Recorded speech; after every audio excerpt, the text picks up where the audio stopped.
The following is a presentation of Tonganoxie Sports Live, your new home for Chieftain athletics.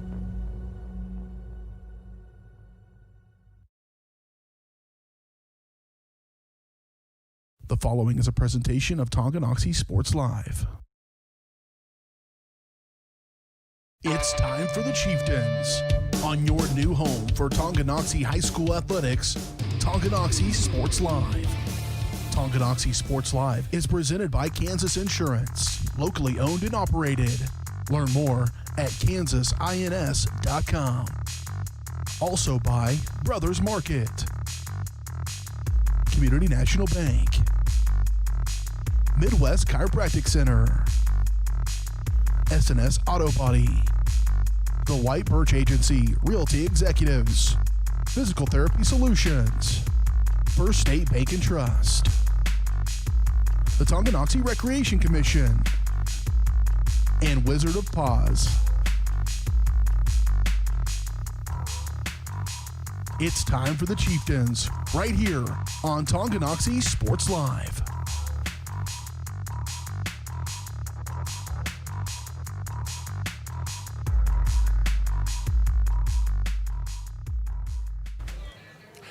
Good afternoon and welcome to a special Saturday edition of Tonganoxie Sports Live. I'm John Rochko alongside Dylan Funk, and we're welcoming you to Beatty Field at Tonganoxie High School for a kickoff between the Tonganoxie Chieftains and the Piper Pirates. The game was delayed due to some COVID exposure over at Piper, but the players involved got tested. Everything came back negative. It just didn't come back. It came back negative late last night, so they weren't able to get the clearance from the Wyandotte County Health Department to travel. So like I said, push everything back 22 hours, and we're ready to go. Again, it's something that is got to be special for these players, even though the way it happened is kind of odd, because you're going to see. I think there's a good chance that a couple of these seniors are going to see some time on Saturday next year playing college, but not all of them. And to have that opportunity to get that college feel, yeah. I think it's nice for the kids in such a crazy world like this. Yeah, and absolutely, we look out on this field on both sides of the field for Tonganoxie and Piper. There are definitely Saturday college talent there, and especially one of them is lining up in the backfield for the Chieftains. That's number 3, Tyler Bowden. We've been saying it all year long. This kid is something special. Has 15 touchdowns already on the season with over 1,000 yards. Yes, over 1,000 yards in a 4-game span. He is absolutely on a tear. Yeah, you mentioned his performance has just been astonishing week over week. We talk about every week seeing a play, at least one play where he just turns a backfield tackle into a huge 10, 15, 20-yard gain. It's just amazing to watch his dedication and almost his sixth sense, if you will, about reading the blocks and the cutback lanes, waiting for things to develop, and then when he gets like the smallest sliver, puts his body in there and takes full advantage of it. Again, we've seen him have some outstanding plays week after week. Again, not to think everything in the Tonganoxie offense is all driven by him. Blake Poggi, again, had a couple weeks off. But he came back in the last couple of weeks and has, kind of stepped right back into it. Last week definitely got a stride back and a swagger against Eudora. So, we'll be excited to see how the two of them combine to drive the offense. On the defensive side of the ball, again, we talk about the outstanding performance from Tyler Bowden, but Brandon Martin, a senior linebacker. His family moved up to Tonganoxie from Derby, where he was, again, a solid player down there, but he's come up and just made an absolute show of the Frontier League. I mean, it's just amazing to see how well he's played week after week. Positional awareness, reading plays, coming with some huge game-saving tackles. Absolutely, and I think I saw the stat on Max Preps earlier when I was taking my notes. He's averaging almost 15 tackles a game, and that from the linebacker position, that's just absolutely incredible. That shows his awareness, his dedication, and his just football IQ of knowing where the play is going and exactly where to meet it at the line of scrimmage. We talk about Martin and Bowden, but this whole senior group that Tonganoxie has here is very special. Absolutely. All right, folks, we are ready for kickoff as Jackson McWilliams steps back.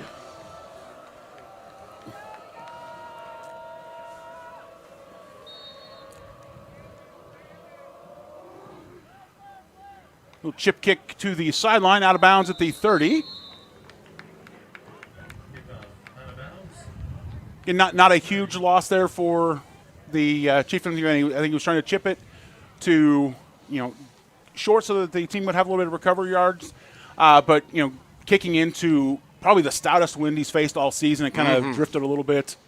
As we... Yeah, it's just for reference up here. Here's the American flag we have hanging, and it is absolutely just blowing. Yeah, so a little bit of a mad crosswind they're going to deal with today. Yeah, it's going to say it's definitely the team that has the wind is going to have a little bit of an advantage. Well said.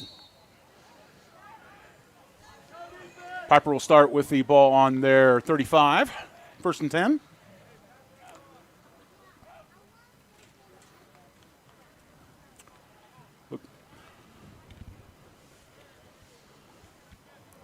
Looking at the sidelines for the play. 9 seconds on the play clock. Set, calls for the ball. Hands it off, and he is wrapped up and stopped for a loss by Brandon Martin. Who else, Who right? else? That's one thing you see him blaze through the line there, stand him up, and had a little bit of help from one of his line partners. Yeah, and maybe a little extra motivation for Brandon Martin tonight, because I think we all know, John, a couple of years ago and prior, he played for this Piper Pirates squad. So this is kind of like him going up against his former team. Kind of a little bit of extra motivation to really put some good lickings on him. Yep. Wrapped up Darius McNeil for a loss of 2. Handoff again to McNeil, and he is again stopped.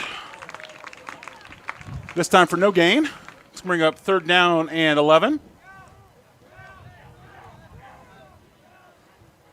A couple of substitutions coming in for the Chieftains, as you see a couple guys racing off the sidelines. On plays like this, on 3rd and longs, and this is where Piper really likes to use the speed in their playbook. Yep. And pass incomplete to the back. Pass was intended for Lance Bassett, and he couldn't quite get a handle on it. And Chieftains will force a 4th down. I don't know if I'd want to see him catch a ball and get out in open field. That looks like a tall drink of water to bring down. Yeah, he's definitely a little bit larger than some of the Chieftain defenders. Logan Laddish steps back to punt. Low snap, fields it, and booming kick there. And Claddacy backpedals, fields the ball, and dodges a couple tackles and skitters forward for about 10 yards on that return.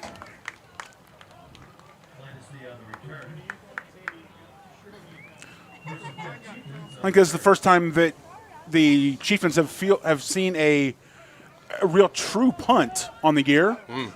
Again, Piper being in the Wyandotte County area, having just a little bit larger population to draw from than most of the Frontier League opponents, and he's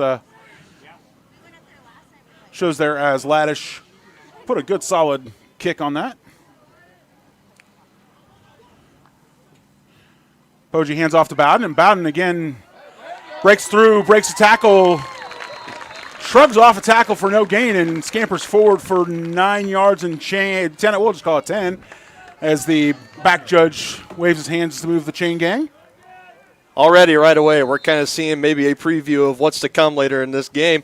One thing for Piper for sure, if they want any chance of winning here tonight, they got to find a way to stop and wrap up Tyler Bowden right at first contact. Poggi steps back, fires a quick pass. Almost intercepted.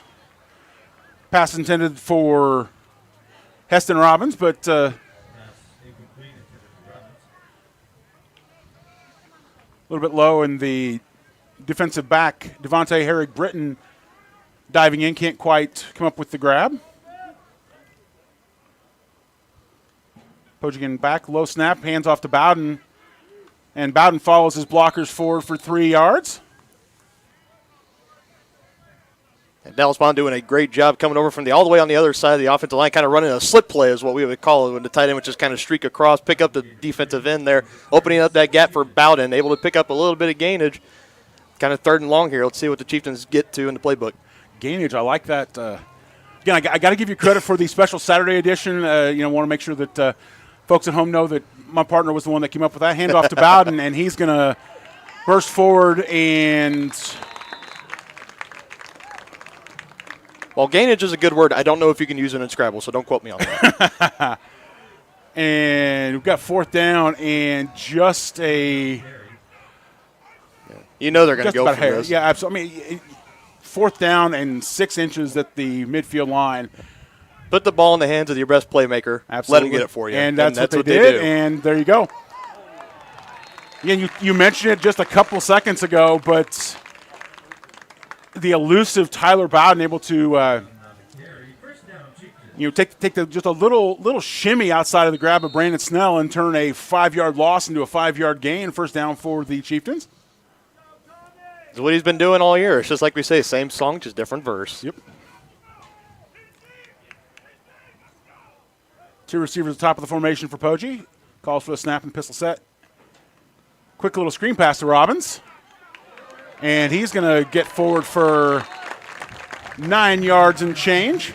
I'll tell you, one of the great things that offensive coordinator loves is when his wide receivers can get out there and block. That was a great quick screen out there to Robbins, but you see Clydesley out there getting the block, sealing the edge, almost close to another first down. Absolutely. Clydesley doing yeoman's work there. 2 receivers to the left for Poggi. Hands off to Bowden. Forward progress. Give him a couple of yards there. Tried to spin out of the wrap up by the Pirates, but no gain. 2-yard scamper enough for a first down for the Chieftains. 1st and 10 from the 35-yard line. Chieftains looking to the sideline for the play. And Poggi comes set. Bowden off his left hip about a couple yards.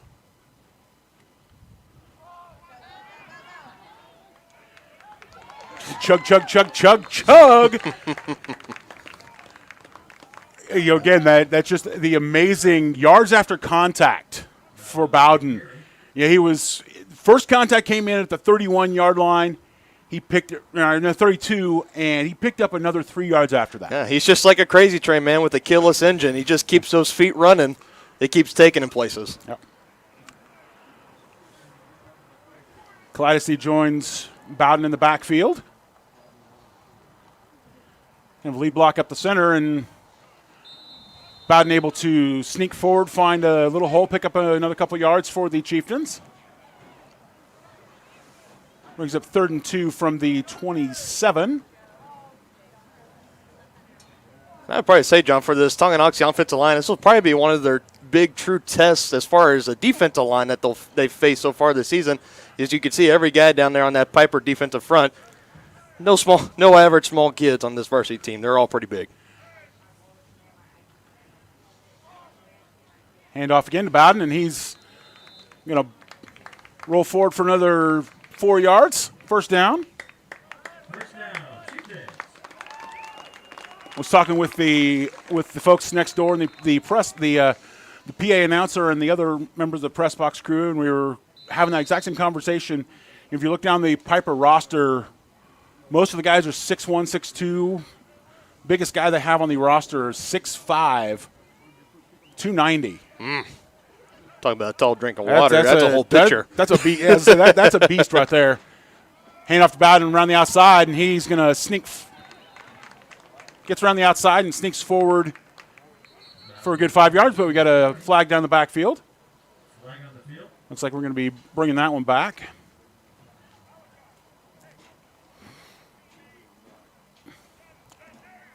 The angle here is deceiving, but even as you look at the two lines, the offensive line for Tonganoxie versus the defensive line for Piper, you can see about an inch difference across the, from side to side, and but it's again amazing how they've been able to perform so far on this first drive, and it's definitely going to be better. Who's more physical up front? Who's going to control the game the most?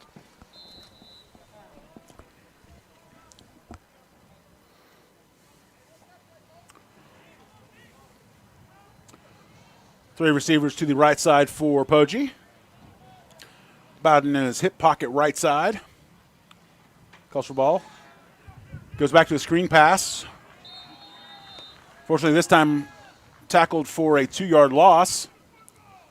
Pass out to Bodie Strauss, and the defensive front for Piper was able to read that a little better and kind of collapse on Strauss.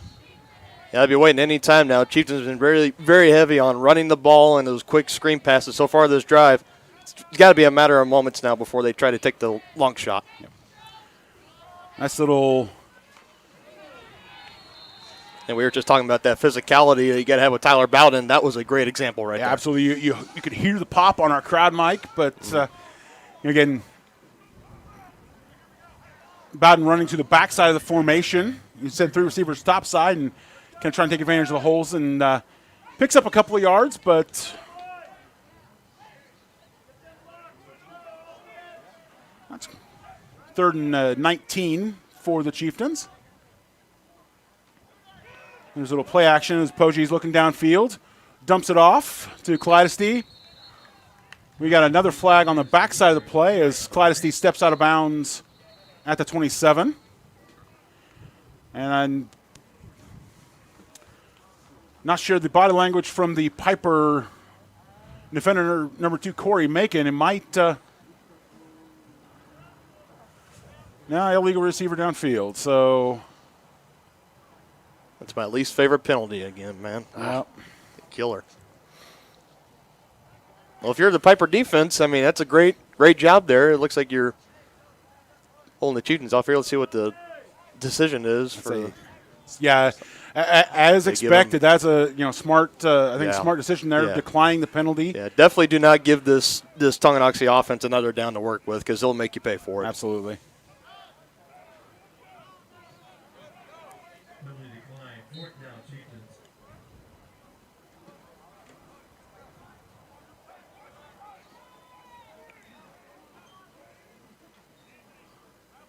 Couple of switches as Strauss brings in the play for the Chieftains.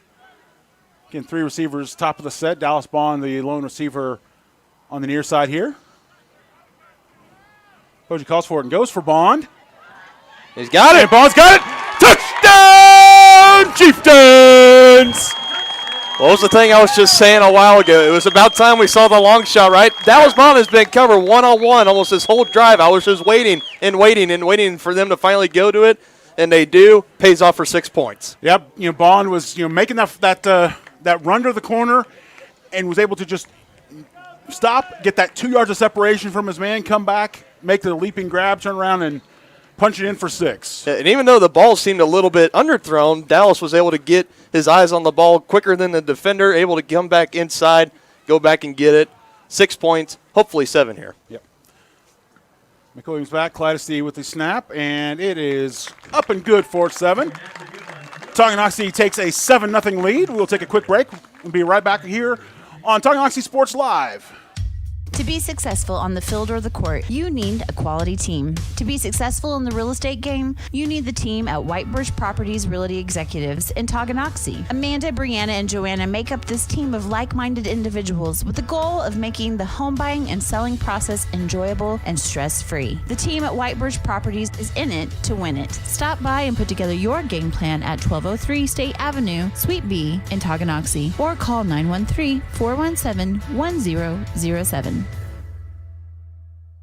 At Kansas Insurance, we know one size doesn't fit all. In fact, our whole mindset is based on customized policies for you and your families. We're local, and we do what we do because we care about you. Think of us as brokers for your insurance needs. Working with Kansas Insurance gets you the award-winning service and attention to detail that only an independent agency can provide. All across Kansas, we're here to help you manage and plan for all types of risk. Contact a local agent today. Kansas Insurance. Local, independent, serving you. Perfect.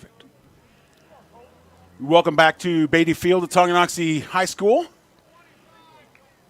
McWilliams back to kick it off for the Chieftains. Tonganoxie Sports Live is presented by Kansas Insurance. At Kansas Insurance, you'll find personalized coverage designed for you. As an agency, they believe in taking time to assure personal care and attention to each individual client. To see how Kansas Insurance can help you protect what matters most, call 913-369-6600. And as we see the wind getting involved, it was a little bit, it was feeling kind of left out, knocked the ball off the tee there. I just hope we don't see a Charlie Brown moment here. Nick Williams steps up and a chip shot there, hauled into the 30, and exactly what those chip shots are designed to do. Float in the air, let the coverage team get downfield, take away the return opportunity. Yeah, and especially for this Piper Pirates team, because like I kind of alluded to before, they got some guys that can run and burn turf on this team. So kind of taking away that chance for the big play return, just take the high arcing chip shot, either get them to fair catch it down or bring them down, put that faith in your defense. Absolutely. You saw a 3-yard return on that, taking exactly what needed to do. 1st and 10 for the Pirates at their 34-yard line. Ball's kept by Corey Macon. He's wrapped up for no gain on that play, maybe an inch. No gain on the play, 2nd and 10. 2nd and 10 for the Pirates. Good Macon looking to the sideline for the play call. 2 receivers near side. Backs on either side of Macon. Calls for a snap. Handoff goes to number 26, Anthony Ferguson. And Tonganoxie, again, flowing with the play and able to stop Ferguson for no gain. Again, it's just great assignment awareness by the Chieftain defense. I'll tell you this, John, back when I was playing a couple of years ago, Coach Bond, the defensive coordinator, every week before we started prepping for our team, he would have us look at our film, and he'd have us pick out 5 different formations and the top 3 plays that each offense would run out of that formation. And it just has led to dominant defensive performances for the past 3 years. Definitely got something great working here. Yep. Making steps back to pass, and nice grab. Wow. Nice grab there by Malachi Kennan. And we got a Chieftain roughed up on that one, too. Maxwell. This guy had to take a minute. Oof.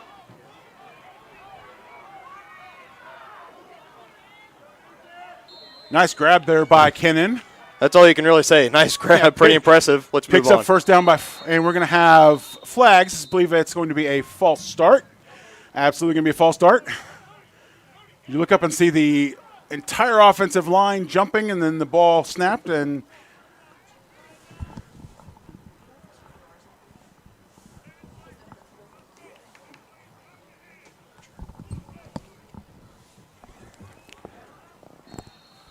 it's going to send them back 5 yards to just inside the 50. 1st and 15, motion Chieftains defense switching with. Single back set for Macon. 2 receivers either side for him.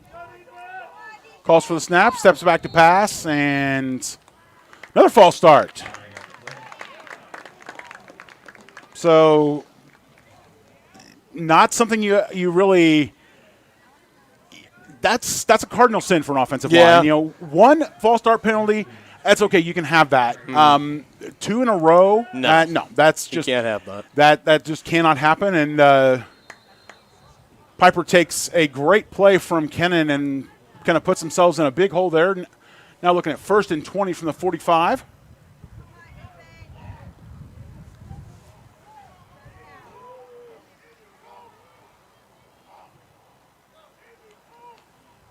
Piper really trying to go with the hard count, too, trying to draw the Chieftains off sides. Great discipline on the Chieftain side, however, not great discipline what we've seen from the Piper offensive line so far. Play clock down to 20. Making out to pass and well covered on the near side.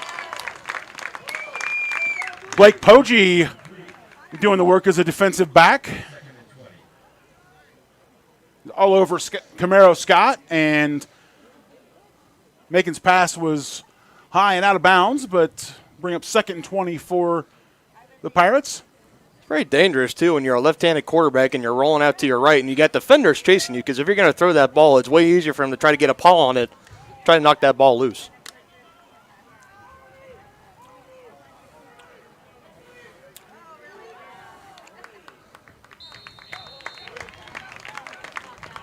Tried a little play-action draw play there as you see Darius McNeil motioning across the backfield and fakes the big handoff, but Chieftains defense doesn't bite and wraps up Macon for no gain. And I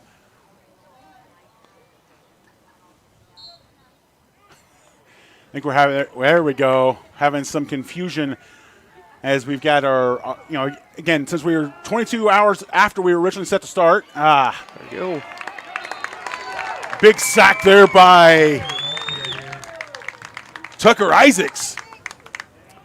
Isaacs able to wrap up Macon and drag him down. Talking about earlier, you saw the white hat pushing, raising the roof, we call it, signifying that the play clock needs to switch to 25 seconds. And like I said, we've got kind of a not our first crew on the scoreboard. Again, we with the 22-hour delay, and it's strange for everybody being here on a Saturday. That's going to take a big Piper bounce. Hits about the 18, rolls to the 10 before rolling out of bounds. We'll take a quick break and be right back here at Beatty Field. Midwest Chiropractic Center in Tonganoxie is ready to get you back to being the active, energetic person you want to be. Midwest Chiropractic offers a friendly and caring environment with the most comprehensive care for your chiropractic, rehabilitative, and fitness needs. Dr. Robert Shook and Dr. Daniel Haug at Midwest Chiropractic Center care about your health, and their approach to care proves it. To schedule your appointment, call 913. We're back. High hand off to Bowden, and he's going to race forward for 13 yards there. Correction, 8 yards. 9 yards. I can do math. It was a big game. We'll just call it that. It was a big. I just thrown off by the quick spot of the referee, and then he's running and then darts to a different direction. Like, okay, that's going to take us to the end of the first quarter as the Chieftains will take a 7-0 lead into the second. Again, we'll be right back after this break. You're watching Tonganoxie Sports Live, presented by Kansas Insurance. And that's the end of the first quarter. Your score is 7-0 Chieftains. At Kansas Insurance, we know one size doesn't fit all. In fact, our whole mindset is based on customized policies for you and your families. We're local, and we do what we do because we care about you. Think of us as brokers for your insurance needs. Working with Kansas Insurance gets you the award-winning service and attention to detail that only an independent agency can provide. All across Kansas, we're here to help you manage and plan for all types of risk. Contact a local agent today. Kansas Insurance. Local, independent, serving you. With the First State Bank and Trust mobile app, you can bank from anywhere. Check your balance while you're waiting in line here, or transfer funds while you're here. Forget to pay that bill? Pay it from here. Don't cut your visit short to go to the bank. Make your deposit from here. And remember, you're always welcome to bank right here. Did you know First State Bank and Trust has donated over $112,000 to Tonganoxie schools? Every time you swipe your Tonganoxie Chieftain debit card, we donate. For more information, visit us at firststateks.com. Member FDIC.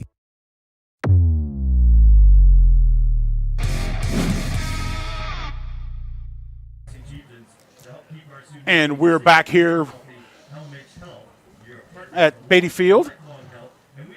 Tonganoxie switching ends at the quarter break, leading 7-0.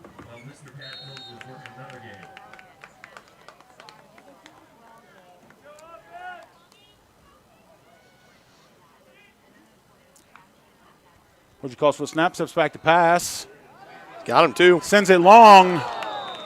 Just a smidgen long there for Bodie Strauss. Strauss makes the diving attempt on the grab, but it just grazes off of his fingertips. And definitely in a throw like that, 'cause we saw he had that window between those two Piper defenders, and it was closing fairly quickly. If he puts that ball right on the spot, and it would have to be a great throw too. I think Brody Strauss could have made a house call on that one. Yep. Snap comes, handoff goes to Bowden. He spins off one tackle in the backfield. And first down for the Chieftains. First down, Chieftains.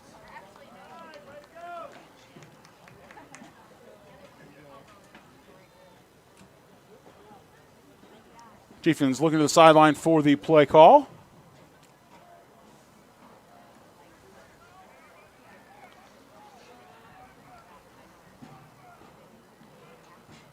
Poggi calls for the snap, gets it, hands off to Bowden.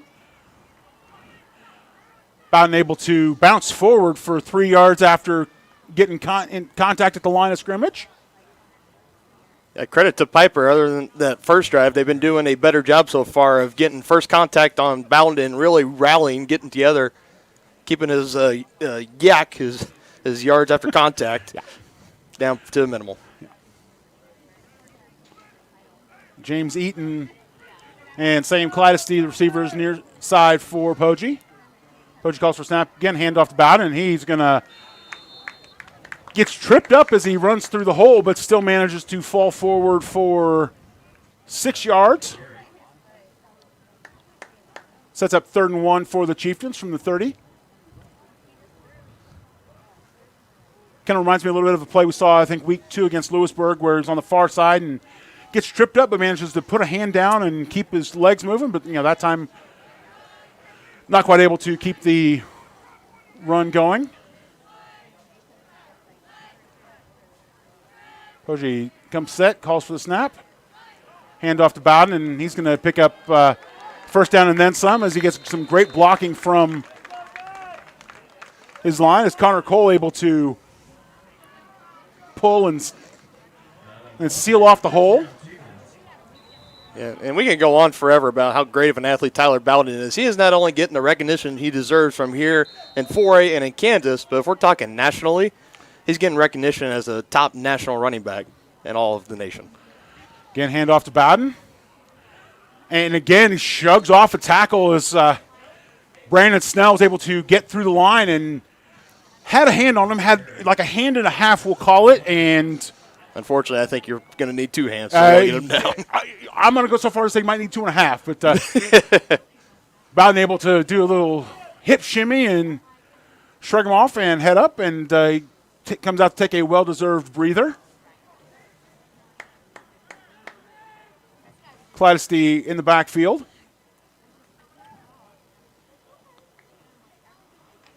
Clydesty takes the handoff and comes around the outside, and he wrapped up at the line of scrimmage, but spins for 2 yards. So maybe kind of like a breath of relief for that Piper defense going, oh, finally somebody else carrying this dadgum rock other than Bowden.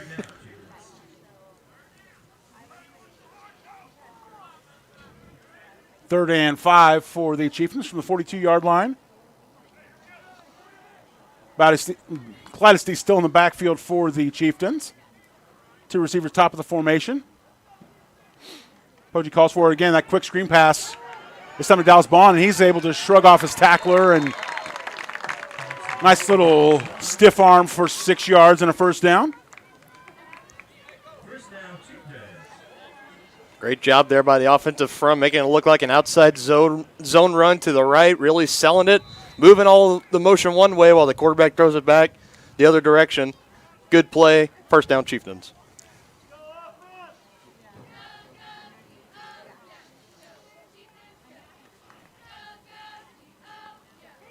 A play action pass there from Poggi, and he completes to Martin, and he is wrapped up right as he catches the ball, but still picks up 4 yards on the play.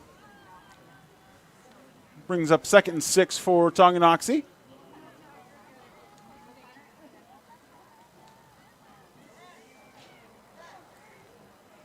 Chieftains look to the sideline for the signal.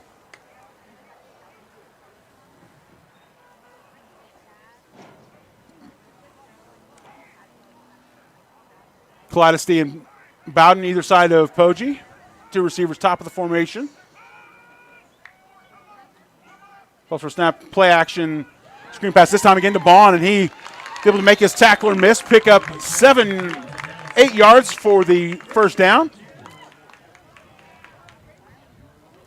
And I think we were talking about earlier the great running of Tyler Bowden is what sets that up, because you see the handoff goes to, the handoff fake there, and defense bit, and Dallas Bond able to find a lot of space on the left side of the formation.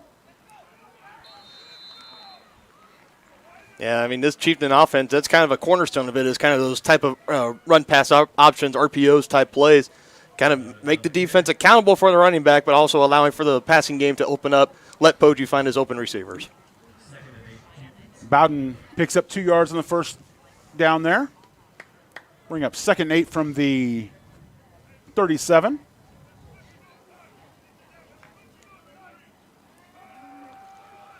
Got him.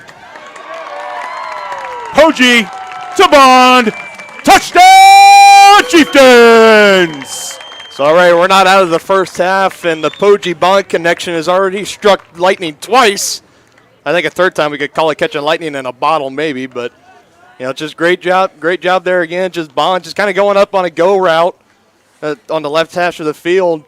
Not too much you can do there. Just great execution. Absolutely. McWilliams steps back for the point after.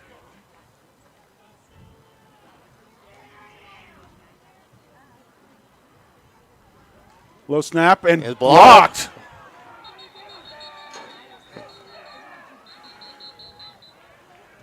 I think that's the first time we've seen a block kick. That's definitely a first for us this season. So Piper was able to fire someone through the line. Looks like Brandon Snell was able to get through and diving, able to get a couple of paws on the ball, and number 31, who I do not have on my roster.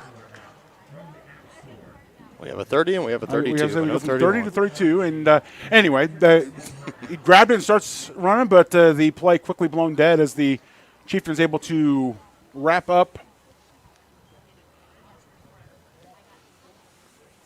Yeah, now with the missed extra points, whenever the Chieftains are going for more points here later in the game, could change it up. Maybe they can start trying to go for 2. Who knows? Yeah. Remember last week against no, it was 2 weeks ago. Or was it last week? It was last week versus Eudora. I've had such a busy week this week, John. Yeah. Eudora, we're talking about the Eudora game? Eudora game. That was last week. Yeah, so Eudora had zero confidence in their kicker, and they had to go for 2. Kind of set Tonganoxie up in kind of an awkward situation where they, to kind of get back to that even margin, they were forced to go for 2 a couple times. Then they were able to open up the margin and let McWilliams get back and do his duties. And nice little chip kick there again from McWilliams. Great return, though. And Dominic Herrig-Britton able to find a hole there. Pick up 14 yards on that return. So I don't know if we've talked to our viewers about this yet, John, but while this is a big game outside of, well, one, it's a special high school game on a Saturday, and it's also the Tonganoxie Chieftains homecoming game. But as far as Frontier League and the Frontier League standings go, right behind Paola at number 1 are these 2 teams, Tonganoxie and Piper. And actually, I think it has it right now. While they have the same record, Piper is undefeated in league play, while Tongie's only loss is to Paola at that number 1 spot. So a huge opportunity for both teams tonight. Winner kind of takes that driver's seat at the 2nd spot, while the loser has a really steeper hill to climb. Yeah. Handoff to Anthony Ferguson up the middle, and he's able to pick up 3 yards. Yeah, you can talk about that. Technically on winning percentage, Piper and Paola are tied. Again, both teams undefeated in Frontier League play. Paola does have a game in hand, though, on Piper. So, again, this will, like I said, the winner of this game will definitely take the driver's seat, chasing Paola there in the top spot.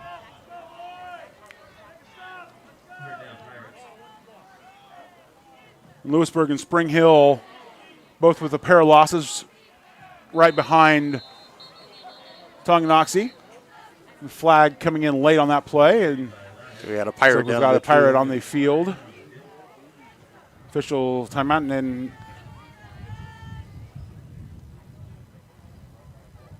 So do we have So a we'll see. flag on the play? Oh, yeah, it's right there behind yeah, the ball. yeah, the flag came in at the very tail end of the play.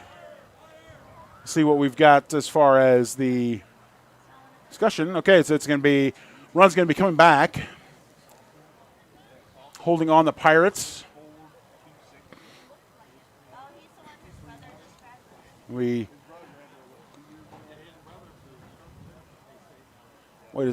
Jarvis looks to be the Pirate that's down on the field. It looks like they're looking at his ankle. He could have maybe rolled his ankle or got rolled up on. I know that's kind of a common thing with linemen, but still doesn't mean it don't hurt. Correction, that was Camden Beebe. You know, when he was on the ground, looked like it was 76. Apologies to both Andrew Jarvis and Camden Beebe for the misidentification. Don't want to scare anybody, but either way, he's up and walking off the field under his own power, so that's good. You know, again, he is kind of favoring that ankle a little bit. Got rolled up on. Go over to the sidelines, and athletic trainers will take a look at that. And He was able to walk off on his own power, though, so Yeah. that is always good to absolutely. see. Yeah, I fully expect to see him back. He's, like I said, taking off his helmet, talking with the athletic trainer. But two receivers to the top of the set for Pirates, and woo! Nice. Who else, John? Brandon Martin. Brandon Martin able to come back and wrap up Logan Laddish. Getting a sack on your former team, John. They don't get much better than that. Absolutely, yeah, absolutely. Again, the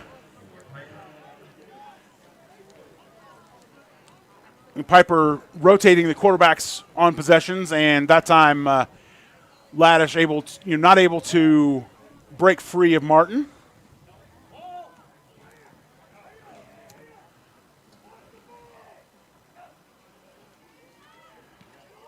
Tonganoxie has no return man either. So.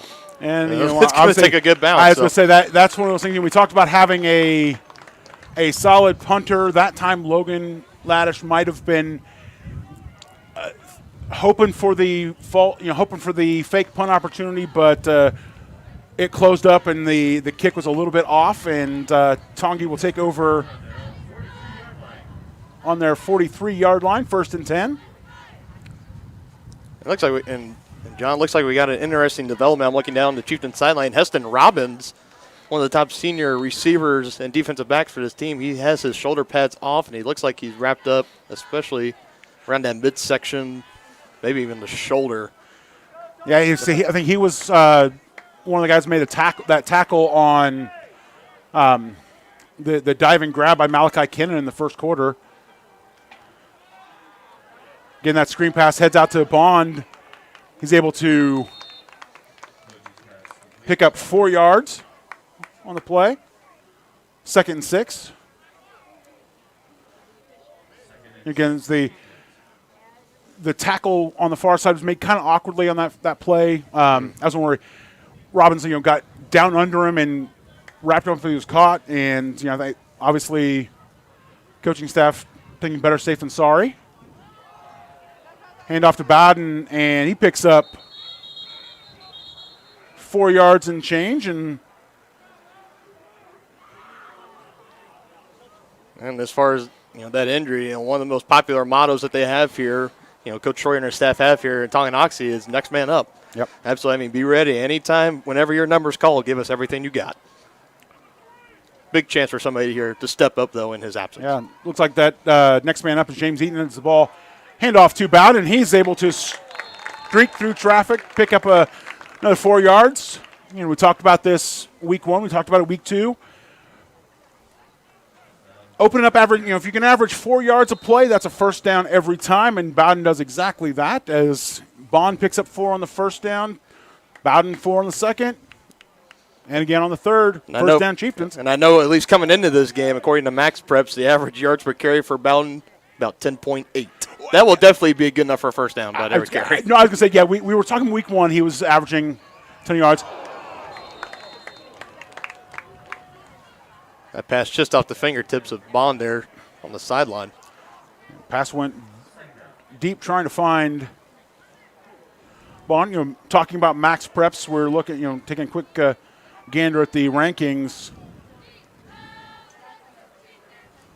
Tonganoxie ranked fourth in Class 4A. Payola still holding down the number 2 spot. 3 receivers to the near side of the set for Poggi. Calls for the snap, hands off to Bowden again, and Bowden's going to pick up closer to a season average there. Just that quick change of direction he has, it's so crucial because it looks like once he's finally going to get hit, he's just able to plant that foot, make that quick change of direction, to pick up that extra 2-3 yards at the end. This kid. Just a rounding error shy of the first down there as he picks up 9 yards and 9 yards and about 27 inches.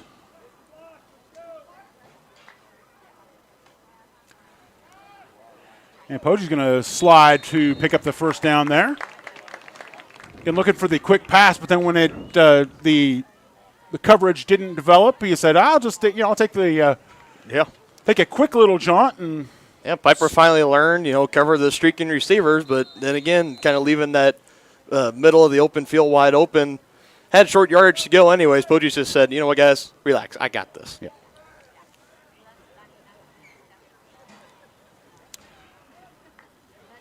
Receiver split either side. Handoff goes to Bowden, and a couple little cutbacks. Picks up 8 yards. Darts forward to the 26-yard line.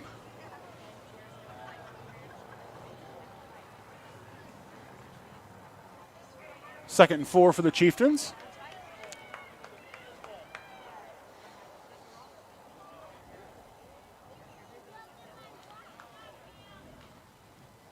A play action pass there. Poggi tosses near side to Kaleidosty. Kaleidosty with first down yardage, and then a little bit as he's wrapped up. We do have a penalty, however. By Brandon Ahart and Malachi Kennan, but another one. Illegal receiver downfield for the Chieftains. Going to bring that one back. I wish there was something we could fix about that because, again, as an offensive lineman on those RPO plays, you don't know if your quarterback's going to hand the ball off or if he's going to take it and run. And, obviously when you think he's going to hand the ball off, you want to work your way up, to next level, clear that lane. But when he ends up passing it, it's almost kind of like a lose-lose situation. I wish they could find a way to try to make that rule maybe a little more, specific, or maybe if you throw it at the lineman, it's a flag, but – it's not like they're involved in the play, and as an offensive lineman in high school, I got flagged for my fair share of penalties on that exact same set. You and me both. Bodie Strauss not able to make the grab there. Poggi turns and fires it. I think Strauss might have just heard the footsteps on that one, just kind of looking upfield before he catches it into his hands. Yep. So bring up 3rd and 8 for the Chieftains. And while we have a quick break here, I know, John, today is your birthday. I know you'd probably be rather somewhere else than stuck here in this booth with me calling a game, but happy birthday, big guy. Thank you. Handoff goes to Bowden, and he's going to squirt through the middle, pick up 4 yards and a little bit. It's one of those things where we do it for the student athletes. Last night we were – it's kind of crazy to be back out here. Last night we found out midday that we were on hold for the game, but Tonganoxie administration said, let's still give the kids their homecoming coronation. So we were out here last night, live streamed the coronation, and then good for them. Passed the pout. Nice grab there from Kaleidosty as he's able to keep his wits about him as he's wrapped up. Looks like he's got that spider sense, John. Just, buffles it first, and even while he's getting hit, still able to get a grasp on that huge 4th down conversion there. Absolutely. Great job, there. Sam Kaleidosty. Snap comes back to Poggi, and he fires it right up the middle, and he's able to make a nice grab on that.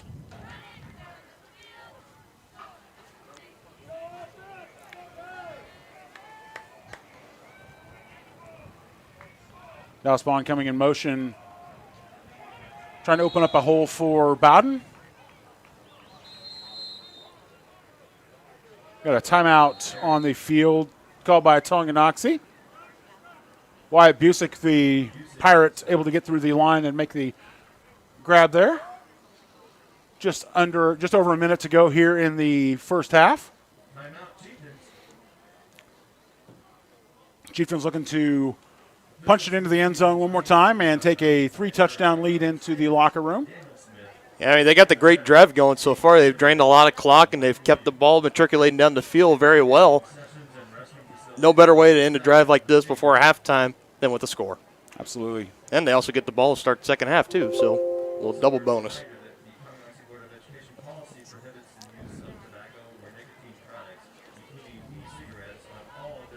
Coaching staff chatting with the squad on the sidelines.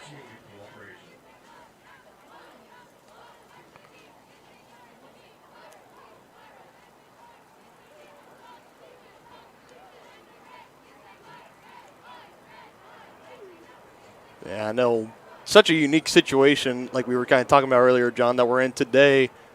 You know, we're typically used to these broadcasts coming to you live from a Friday night, but we're here again 22 hours later on a Saturday night. I know back in my days of high school, we had a couple of Thursday night games, and one of those got stormed out by a lightning storm, so we came back later that day on a Friday, the typical game day, to come and finish it. So this is kind of one of the most unique things I've seen Tonganoxie High School football go through. But just like they say here, anyone, anytime, any place, bar none. Yep.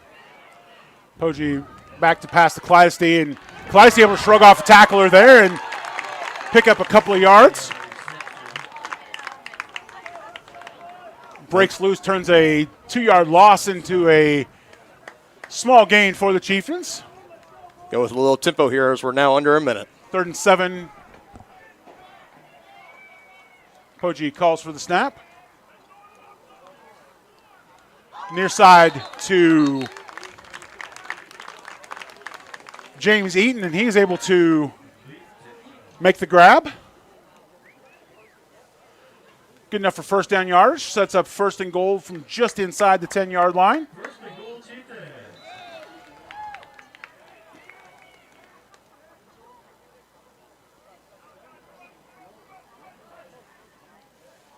Poggi looks to the sideline for the play call. Short motion by Eaton, getting a little bit wider. Poggi's going to step up and run it, and he's going to get wrapped up after a short gain and quickly called timeout there by the Chieftains. And coverage kind of broke down for Poggi, and he's like, got to try and make, call his own number and see if he can pick up a few yards. Looked like he might have a shot at picking up the full touchdown there, but Kennan able to squirt in and keep Poggi out of the end zone. And just great composure there by Poggi. I mean, we're under a minute left, under 30 seconds now. Great job there. Just try not to force a play in the end zone. I mean, you're deep in their territory. No need to try to force a pass there or try to do something irate. Just pick up what you can, get down. We'll take the timeout, draw up a fresh play. Let's get back at it. Chieftains have one more timeout left. Piper has not used any. 20.5 seconds, and obviously we're 100% in 4-down territory here, although I don't know that we're going to have time to run 3 plays. I think the goal for the Chieftain coaching staff is that we just only need 1. There we go. Play clock resets at 25 seconds.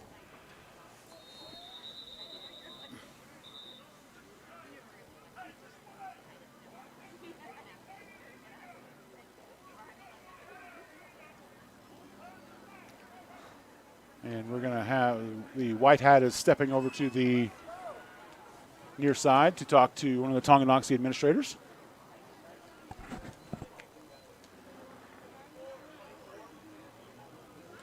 And I think they're going to add a couple seconds on. 20.5. Yep. If that's all they were wondering, I was like, we could have rolled our broadcast back and, We're a great commodity up here. Absolutely not. Yep.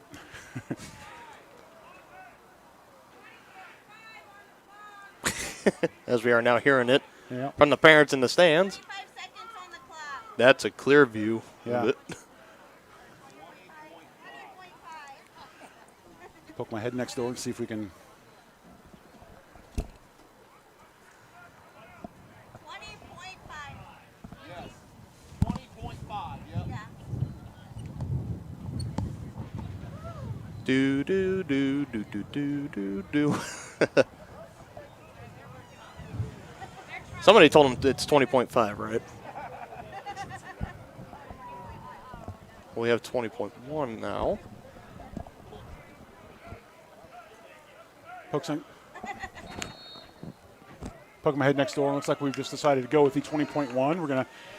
We've spent more time fiddling with the clock. Poggi rolls out and passed just a little bit out of the reach of James Eaton there. 15.9 seconds left here in the first half. Yeah, definitely. I like the play call there. That was definitely the right one, running that bootleg out, having the wide receiver streaking over to the right side of the field. He had Eaton right there in the corner of the end zone, just put it out a little too far out of reach for him. We've seen Poggi kind of make those throws, but ever since his absence, he's come back. It's kind of been a little rusty hit and miss on those type of plays. Yep. Scrambles a little bit to his left. That's just a great catch. Nice work by Bond for a touchdown there.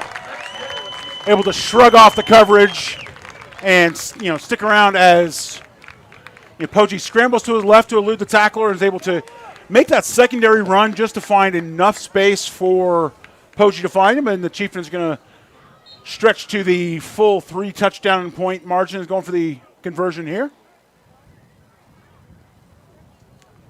Cladesty motions to the right side. And right back to Bond for the conversion.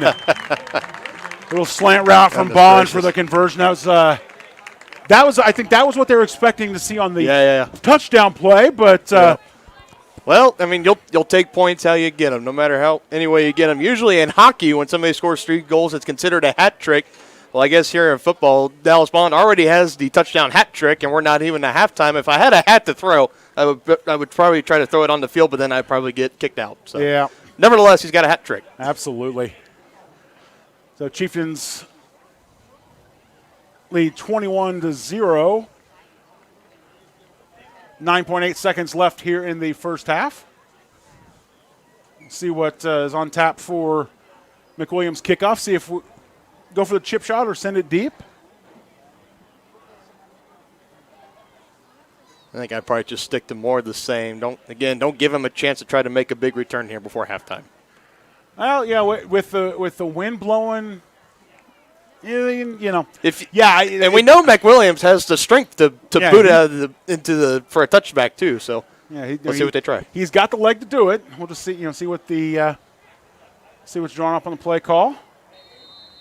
If he's going to kick it deep, he needs to kick it out. Deep. Deep. Yeah.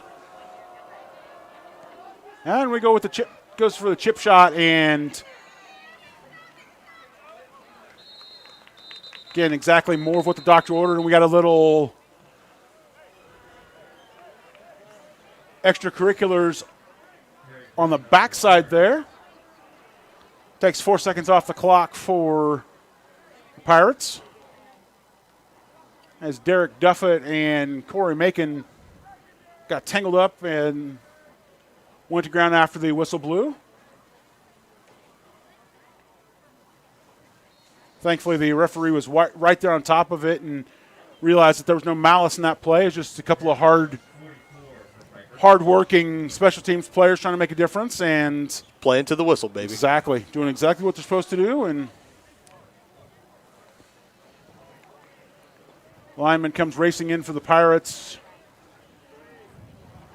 and so my vantage. Yeah, that's going to be. Oh my goodness! Just bring him down. Yep. There you go. That's going to take us to halftime, but kind of lost track of what I had a thought, and then all of a sudden the ball pops loose, and so getting back to what I was going to say. if we had instant replay, we'd take that back and show you the left tackle for the Pirates. He was trying to get every little bit of ground he could. He was, as we looked here, he was lined up. His hands, knuckles were even with the football. His helmet was a smidgen ahead. Kind of surprised they didn't throw the flag for illegal formation, but and as we saw there, the reason he was doing that is because he was facing Dallas Bond. He's like, okay, I got to have every little bit, every ounce that I have, like that. And then we saw Bond get back, and Logan Laddish coughed the ball up, and just magically it popped out to one of the Pirates, and yeah, great, great awareness on the Pirates defense there to kind of make that tackle and just literally hold on for dear life. As he, I think we had one hand around the ankle, and I mean literally holding on for every ounce that he could. So it's going to take us halftime. We will be back ready for the halftime intermission.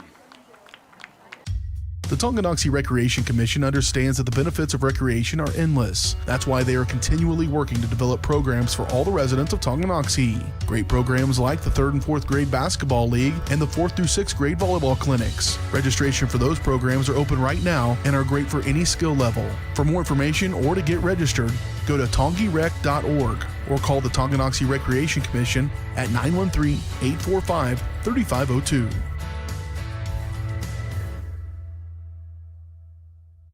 Community-minded, community-strong. That's what you get with Community National Bank in Tonganoxie. A small-town feel with the best banking services, including great options on loans, checking and saving accounts, CDs, safety deposit boxes, and more. At Community National Bank, people don't care how much we know until they know how much we care. To learn more, check us out on Facebook at Community National Bank KS or visit communitynationalbank.net. Go Chieftains!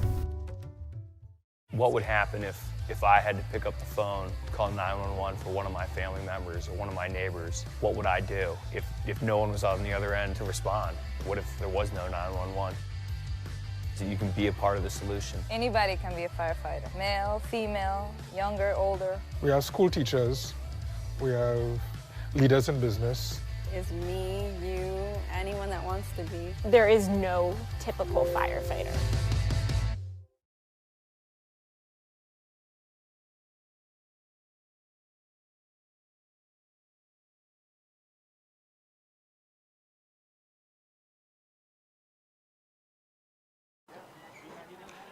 And we're back at Beatty Field here in Tonganoxie, Kansas.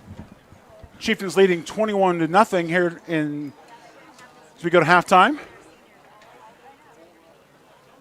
Normally we talk about Tyler Bowden in the halftime break, and while he's done some amazing things tonight, tonight we definitely got to talk about Dallas Bond. Yeah, I actually just got a text message from him saying, hey, you guys need to put some respect on my name because I'm just the biggest part of this offense. That's Tyler Bowden is.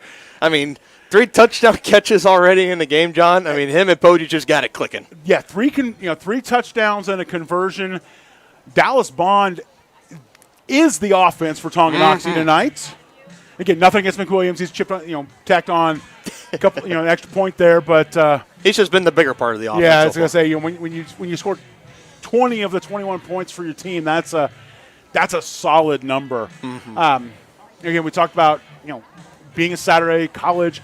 Those are definitely a couple of guys that should absolutely plan on playing Saturdays next fall, whether it be at the NAI level or NCAA Division II, Division I AA. Again, not out of reach for Bowden, but again, they've been great performers all season, and he definitely belongs somewhere. That goes without saying. Absolutely. Today's halftime show is brought to you by Community National Bank in Tonganoxie. Community-minded, community-strong. Community National Bank is a small-town bank with big-time capabilities. For a full range of banking services, visit Community National at 231 North Main Street or online at communitynationalbank.net. Today's matchup between Piper and Tonganoxie, the only one on the Frontier League slate. Again, we talked about the game being delayed 22 hours. We're waiting for some COVID test to come back, and obviously we're in good company this week. We joined the Chiefs as having to deal with a delay due to the pandemic. And breaking news alert for people who didn't know that yet. Absolutely. You know, if you haven't been on Twitter this morning and seen the Chiefs and Patriots game is postponed to Tuesday night, as players from each team had confirmed positive tests, and we're again kind of push everything back. It just goes to show. I mean, anybody can. I mean, this virus, it can come down on any team, whether it's high school or it's the pros. So I mean, when you just kind of think about it, at the end of the day, the fact that we've gotten in, what is this now, week 5 for us here, with just this one little hiccup so far on the season, it's absolutely phenomenal. It is definitely phenomenal. Again, I think we're one of the. Right now, we are the only school in the Frontier League, I think, well, maybe Piola, that has not had a game canceled or rescheduled. Of course, obviously, next week, our game next Friday, that is going to be still up in the air, as we are waiting to hear an update on our opponent for next Friday's game. We were scheduled to play Spring Hill, but their football team is in quarantine. We're going to, again, Coach Troyer and Athletic Director Cody Witt trying hard to find an opponent for these young men. So we are planning on being back here next Friday night. We're just not sure who we're going to play yet, but we will be back. And anyone, anytime, any place, bar none. Absolutely. Well, we are going to take a quick break here on the halftime show, and we will be back with a look around the league right after this. Wizard of Paws, located in charming downtown Tonganoxie, offers personalized pet grooming with an attention to detail. At Wizard of Paws, your pet becomes family and will be in a clean, stress-free, relaxing environment. With appointments throughout the day, Wizard of Paws gives your pet a one-on-one grooming experience, ensuring they return to you quickly and looking fabulous. Call Wizard of Paws at 913-416-0255 or bring your pet in for a free estimate at 612 East 4th Street in Tonganoxie. Learn more at wizardofpawsgrooming.com. So, what is love? Love is being independent.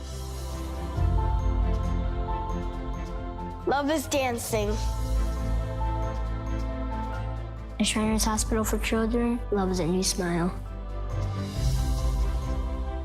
At Shriners Hospitals for Children, love is caring for a child regardless of the family's ability to pay. Learn how you can send your love to the rescue at lovetotherescue.org. Get back in the game with Physical Therapy Solutions in Tonganoxie. As a state-of-the-art outpatient physical therapy clinic, Physical Therapy Solutions will develop a plan of care to help you move, reduce pain, restore function, and prevent disability. Physical Therapy Solutions takes great pride in delivering current, quality-driven treatments. Your physical therapist will work with you to help you understand your body so you will achieve long-term health benefits. To learn more, call Physical Therapy Solutions at 913-417-7400 or visit ptsolutionsks.com. To be successful on the field or the court, you need a quality team. To be successful in the real estate game, you need the team at Whitebirch Properties Realty Executives in Tonganoxie. Amanda, Brianna, and Joanna make up this team of like-minded individuals with the goal of making the home buying and selling process enjoyable and stress-free. The team at Whitebirch Properties is in it to win it. Stop by and put together your game plan at 1203 State Avenue, Suite B in Tonganoxie, or call 913-417-1007.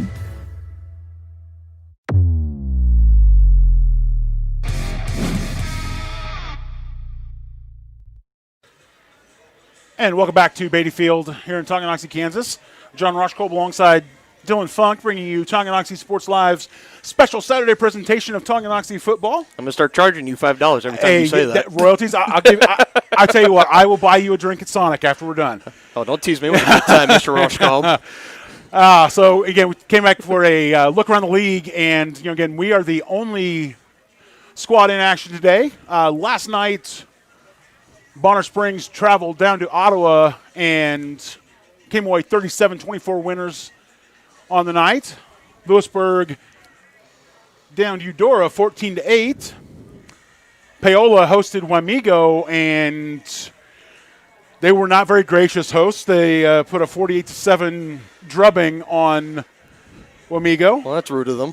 Well, you gotta defend your house, and can't argue with them there. And as we talked about before the break, Spring Hill was scheduled to play DeSoto, but Spring Hill football team, as we mentioned, is in quarantine protocol for COVID-19. So we are they're down for a couple weeks. We'll see if they can get some of those games rescheduled, and we're looking to see how everything's going to shake out on our end.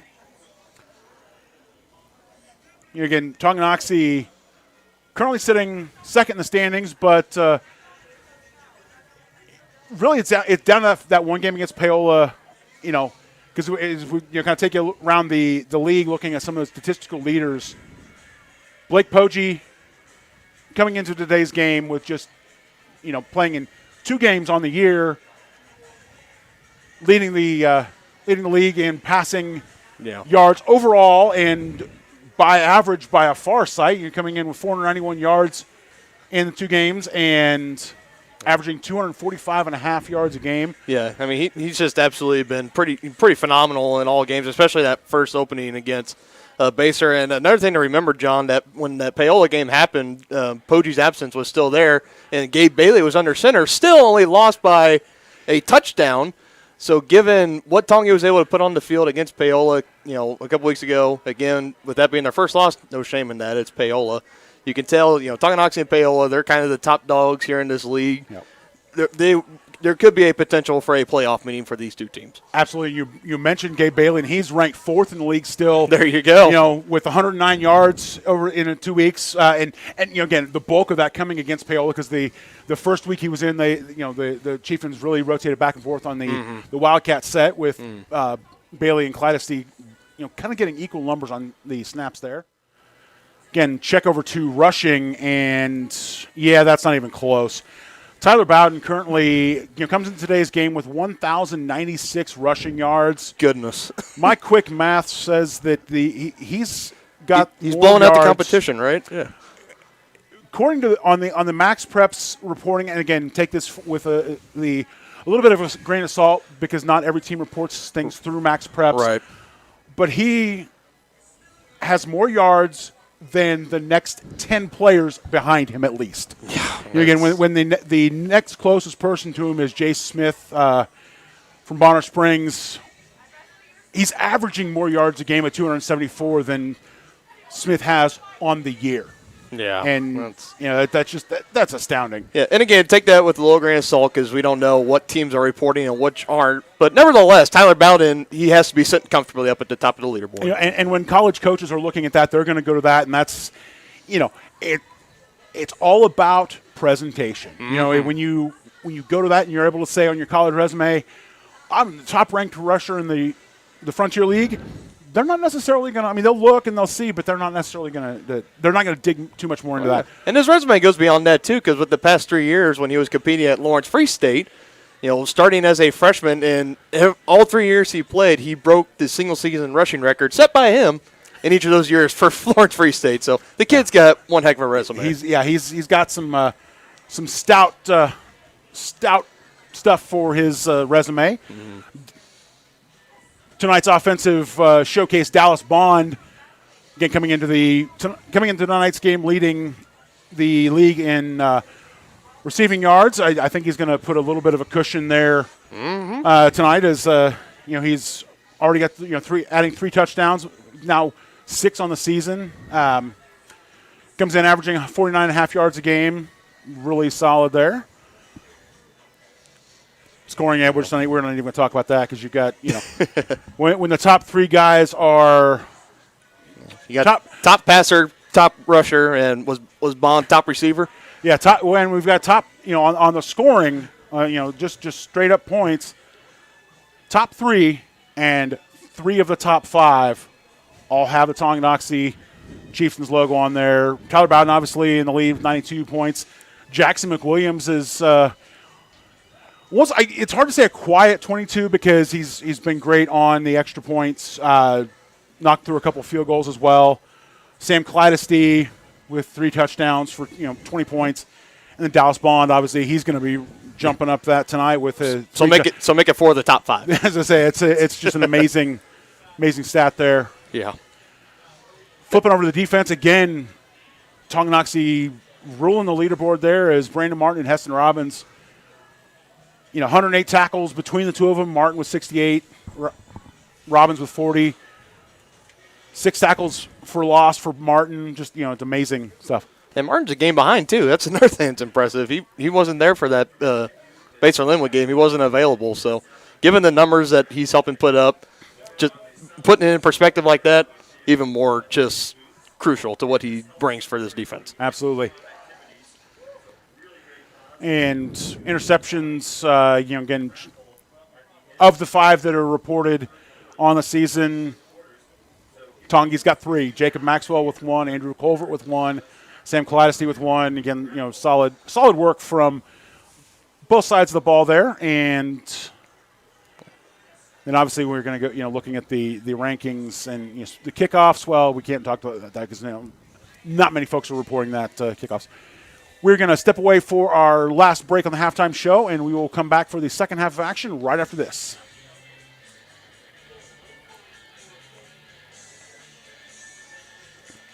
Shop local and save at Brothers Market in Tonganoxie, where we treat you like family. Brothers Market has great everyday deals throughout the store.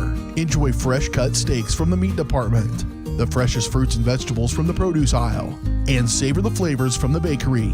Check out their weekly ad to get the best deals on what you need. From apples to aspirin, Cool Whip to cool crisp lettuce. Brothers Market, open daily. Learn more at shopbrothersmarket.com.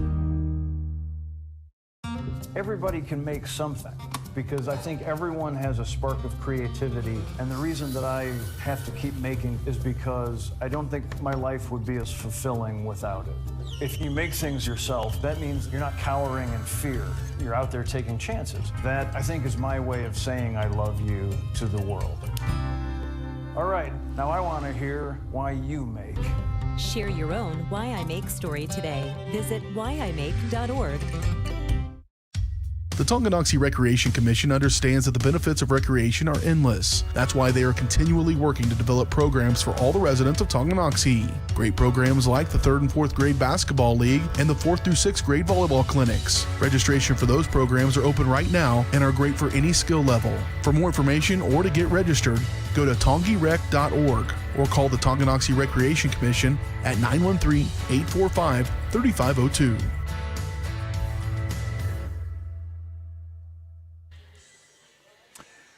And we're back with 2 minutes of the warm-up period, again, in the high school game.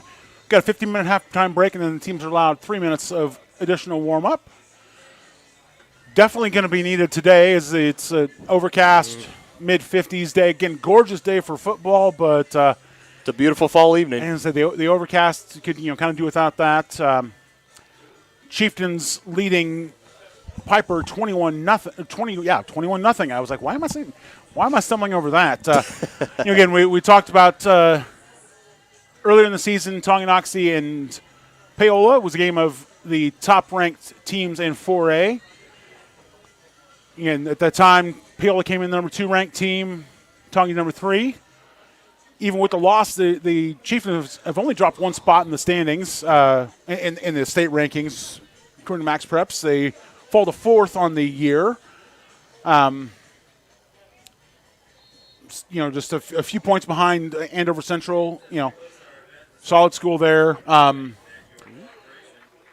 Chasing Bishop Miege. It's interesting to look at the Bishop Miege rankings as they're currently sitting with a 0-2 record in the Max Preps rankings, but their strength of schedule orders of magnitude better than any of the top 5. And I do believe they picked up their first win last night against St. James Academy. I think it was like 35-34, maybe, but I know they did win. But they come when you come in with a strength of schedule of 40.7, and the next highest of the top 5 is Andover Central at 8.6. It's okay when you take tough losses to really strong teams. You're still showing you're an amazing squad to deal with. Yeah. Piper coming in to today's game, ranked also in the top 10, ranked 8th on the season. Their season rating is 6.6. So again, not necessarily living up to it here as we're, Piper just has not found a good rhythm today, and the Chieftains have been up to the task, kind of taking it to the Pirates. Yeah, I mean, I think so far tonight, I think Piper's been stuck in quarantine from last night. They've just yet to get anything going. And when you have situations like this, that's one of the key things, that who's going to come out on all cylinders, who's going to start sluggish. Tongi definitely, especially Dallas Bond, coming out with the fast start already. Piper looking to get something going, try to string a couple scores here in the second half. And again, tonight was last night, correction, was originally supposed to be the homecoming game for Tonganoxie. Again, even with quarantine last night, with the game being rescheduled, we were able to still keep things as normal as we could. We still held the coronation ceremonies. If you joined us last night, we brought that ceremony to you live from Beatty Field here. And I tip my cap to the administration here at Tonganoxie, still making that happen, trying to make, homecoming week is supposed to be such a fun week in school. You got all the festivities, the parade, the homecoming football game, and then the dance. Just trying to make it seem as normal as we possibly can right now. My hat's off to them. Absolutely. Trying to find again, I brought to you last night, but since I wasn't on the read, I was kind of helping out produce behind the scenes. I do not remember the names of our king and queen candidates. I do. Hand it over to Dylan. King Nolan Rogers and Queen Ashton Barnes. Congratulations to you both. Absolutely. Congratulations to you both. Yeah. First kickoff that we see from Piper. Whoa! That was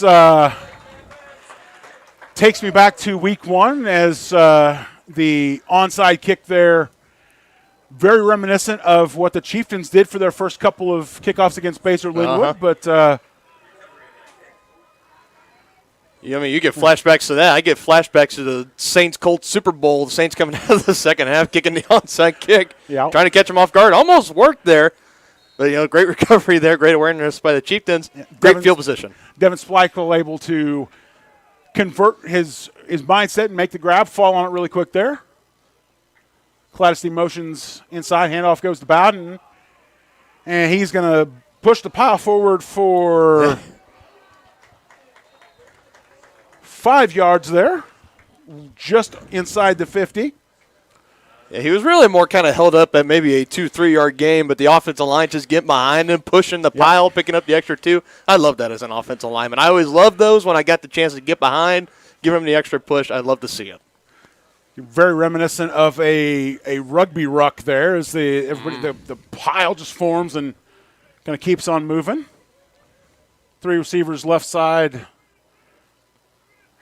for Poggi. Handoff again to Bowden. This time he has a whole bunch more room wrapped up there by the safety coming in, flying in as Malachi Kennan able to wrap up Bowden after his little spin move turns a 4 yard gain into 6. And that's how you bring down a player of Tyler Bowden's, caliber. And, again, props to Kennan. He was, flying in, wasn't fooled by the spin move and just immediately wrapped up and clasped both hands behind.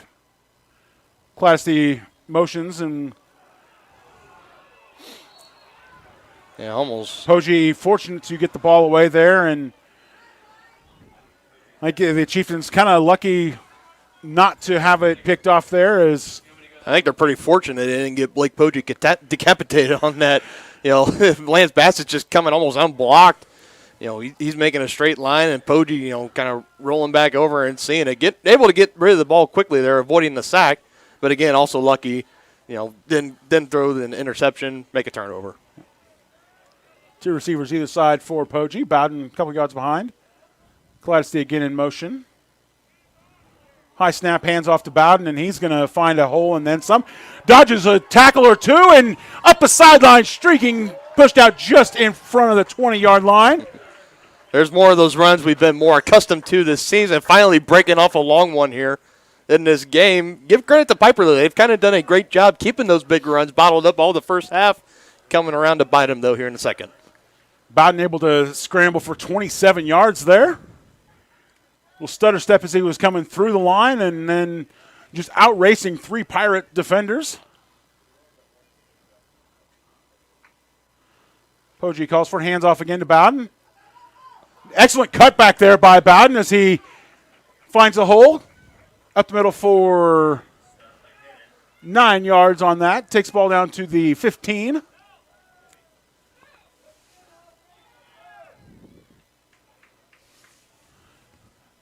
Again, Bowden coming to the right side, and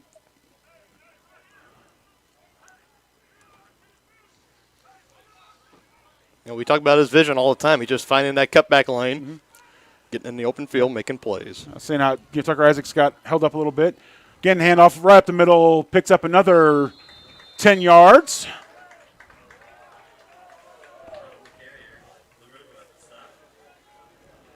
First and goal for the Chieftains.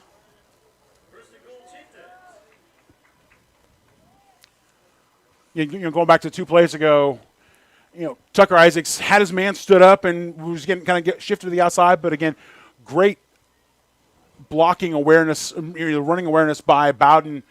Sees the hole, kind of develop and shift from where it was supposed to be, where he was expecting it, able to capitalize there, and class the motion and hand it to Bowden. He's around and he'll be pushes forward just shy of the goal line. Yeah, give it to him again. Let him finish off this run. This has been the Tyler Bowden drive. Ball spotted at the just inside the 2-yard line.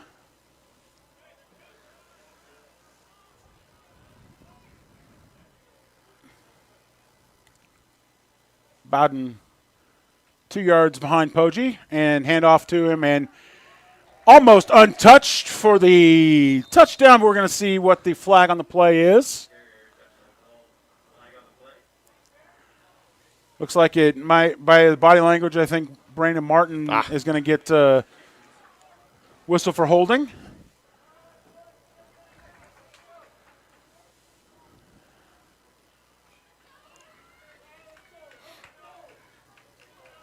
Yeah, he's, again, as you look up the Martin had a good block on his man, but then kind of fell to the turf, and 9 times out of 10, when the man falls forward and not on his back, you're going to get called for holding there. Yeah. Pancake blocks are awesome, where you see you putting a guy on his back, but when he falls on his front, not gonna get the gift there from the officials. Handoff to Bowden, and he's almost back up to the line of scrimmage. Yeah, but another flag. What can this be?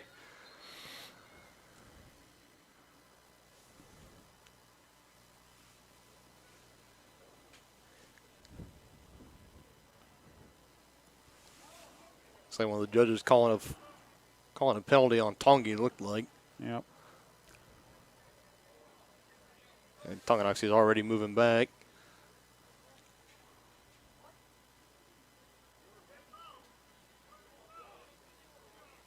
So they calling it was it a dead ball foul? Dead ball personal foul, yeah. Yeah. When you're down in this deep in the red zone, dead ball fouls like that are almost intolerable. It's just you can't be having those. Like that holding penalty was one thing. You give it back to Bowden, he picks up a good chunk of it back. But those kind of penalties, though, they're just kind of killers there. Second down and a long goal to go for the third down and long goal to go for the Chieftains.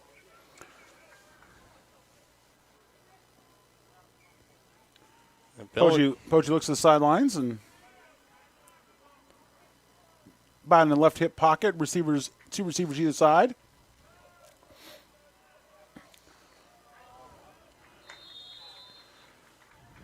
Unfortunately, coverage on the play forces Poggi to go for the screen pass, and I think they're going to go for the field goal. A little short. Yep.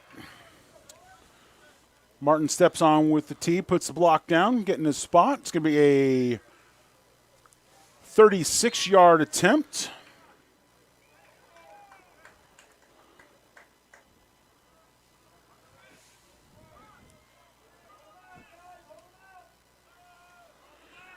The kick is up. Oh! Maybe not the double doink like Chicago Bears fans have been dreading over, but a doink nevertheless. just a little bit to the left there. Had plenty of distance, as you saw it hit the top of the upright, but unfortunate for the Chieftains. They're going to turn over on downs.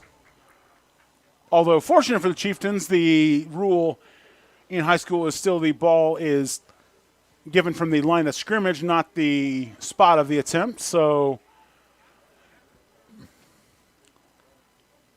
Piper will have the first and 10 from their 20. I think that was truly one of the first times this season also, John, where we've seen Tonganoxie in the red zone and come away with no points.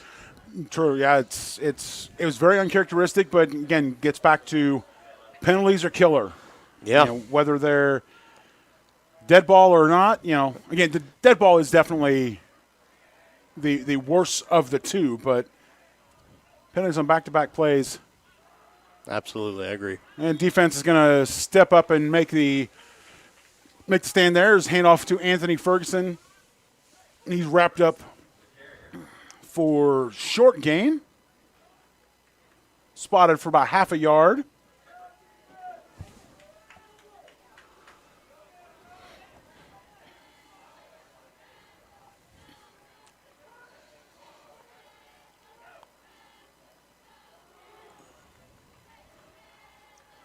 Handoff again to Ferguson as he carries around the right side and is wrapped up after a 4.5-yard gain.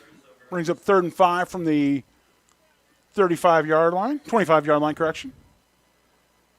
Yeah, the key of success to any jet sweep play, John, is that side of the offensive line really has to do a great job of sealing down the defensive line and that front six so he can try to get around the edge. Didn't get quite enough room, 3rd and medium. Play action there, and ball is aired out and definitely uncatchable. Pass intended for Camaro Scott, but well off the mark as Laddish throws it inside. 4th and 5 for Pirates, and we'll see what Piper has in mind. Setting up in a punt formation, but again, as we've seen in the past with particularly against Paola, anything can happen. Anything can happen. Yep. Although looking at the late substitutions, I'm going to say they're going to definitely try and kick it away. High snap, Laddish able to get down, and kind of a unfortunate punt there as it drops on the 47-yard line, and you can definitely tell because the past 2 times they punted, Tonganoxie has not sent a return man back. So maybe kind of showing that, hey, we don't really think you can really boot it that deep. We're going to make you try to pin us back really deep. But yeah. Especially with the wind still whipping out of the north. Tonganoxie 1st and 10 on the 47-yard line. About into the right hip pocket and we're going to have defensive offside, I believe. I think just a little too eager on that one, my friend. Yeah, as Corey Macon comes flying around the right side off the end, and he was in the backfield before the ball was in Poggi's hands, which the ball moves faster than players. Again, it's tough in the pistol set, but still he was So penalty gives the Chieftains 1st and 5 from the 42. And the Chieftain offense definitely do not need any help. No free yards given to them. Clyde in motion, and yeah, I think there's going to. Yeah, Macon able to wrap up Bowden. I don't know. I was going to say I'm not sure where the hands landed on Bowden, but I guess maybe he might have got lucky and got it kind of on the shoulder away from the nameplate horse collar area, but I don't know, John. That one looked a little. Yeah, definitely. Again, we have a different angle than the referee on the field. But yeah, that looked kind of suspect to me, but still 6 yards and change for Bowden. Poggi steps back, pocket kind of collapses around. He scrambles a little bit more, and we got a flag in the That's going to be a holding. play. And it's So you're almost certain that one's going to be a holding And, yep, confirmation from the white hat. And yeah, whenever you got the quarterback scrambling and the offensive defensive linemen are scrambling around and there's a flag thrown kind of in that part of the field, almost 9.5 out of 10 times I'll even go to say it's going to be an offensive holding. That's going to be a huge penalty as it's enforced from the spot. Sends Tonganoxie back to their own 45-yard line.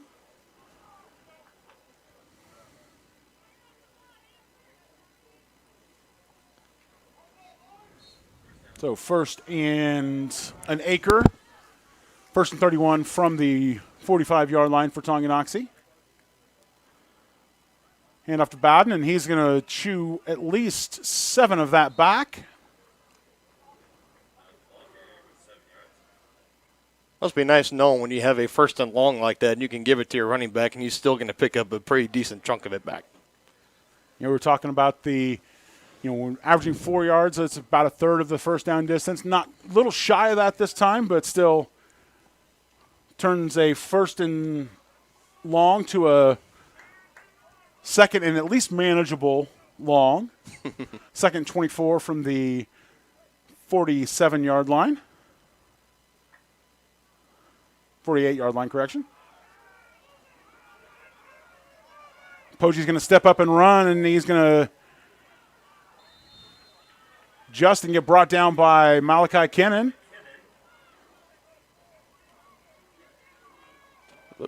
Pogie able to pick up 5 yards on that scramble. Again, looking downfield, but the coverage for the Pirates able to take away most of his options, and then not only that, but the Piper pass rush, kind of on back-to-back plays here, or close to back-to-back plays, really getting after Pogie, making him work for it. Trips right, now an empty backfield for the Chieftains. And there we see it again. Pass rush for the Pirates there, able to collapse the pocket and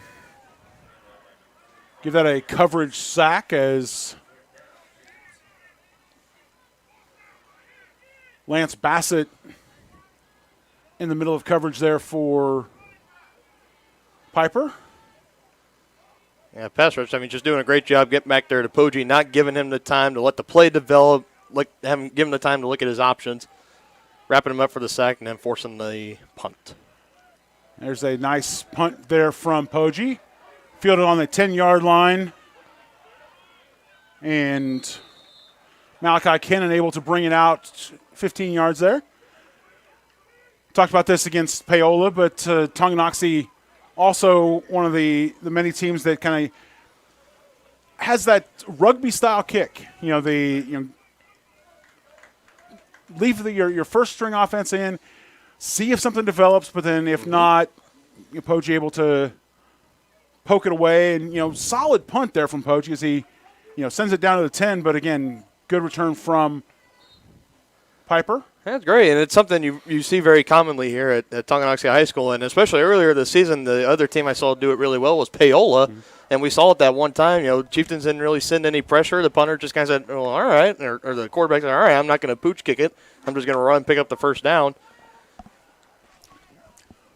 First and 10 for the Pirates on their 25. And pass intended for Isaiah Coppage, but ball overthrown. One of the Piper linemen calling for a flag as the Chieftains had coverage on Coppage as he was going out of bounds. Referee right there made the correct call.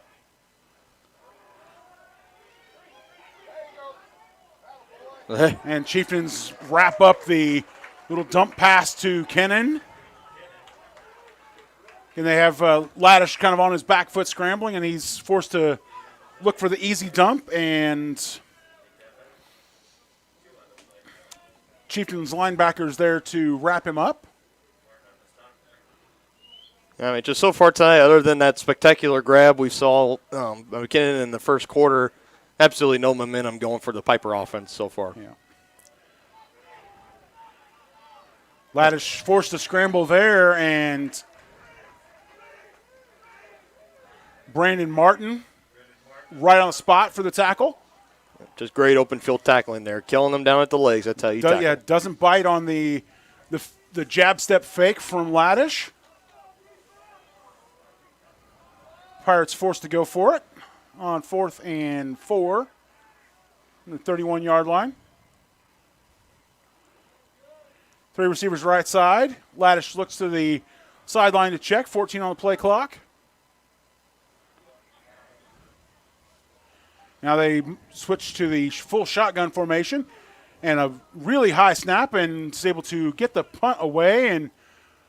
And the second bounce for Piper gives a little bit more breathing room, but we're going to take a quick break here, and you're watching Chieftains football on Tonganoxie Sports Live. Get back in the game with Physical Therapy Solutions in Tonganoxie. As a state-of-the-art outpatient physical therapy clinic, Physical Therapy Solutions will develop a plan of care to help you move, reduce pain, restore function, and prevent disability. Physical Therapy Solutions takes great pride in delivering current, quality-driven treatments. Your physical therapist will work with you to help you understand your body so you will achieve long-term health benefits. To learn more, call Physical Therapy Solutions at 913-417-7400 or visit ptsolutionsks.com. We're back at Beatty Field.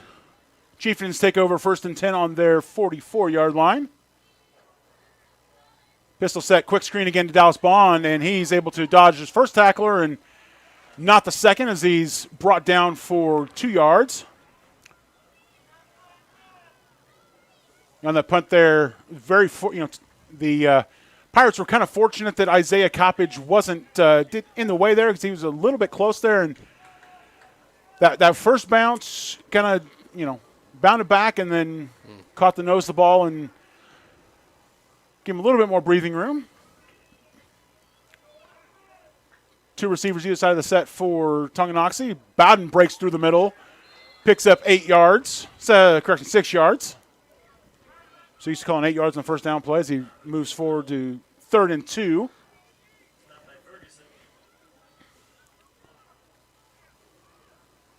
Anthony Ferguson makes a tackle for Piper, one of a couple Pirates in the area. Again, handoff to Bowden, and he's going to skate around the outside for a first down. Brandon Snell and Brandon Ahart on the tackle.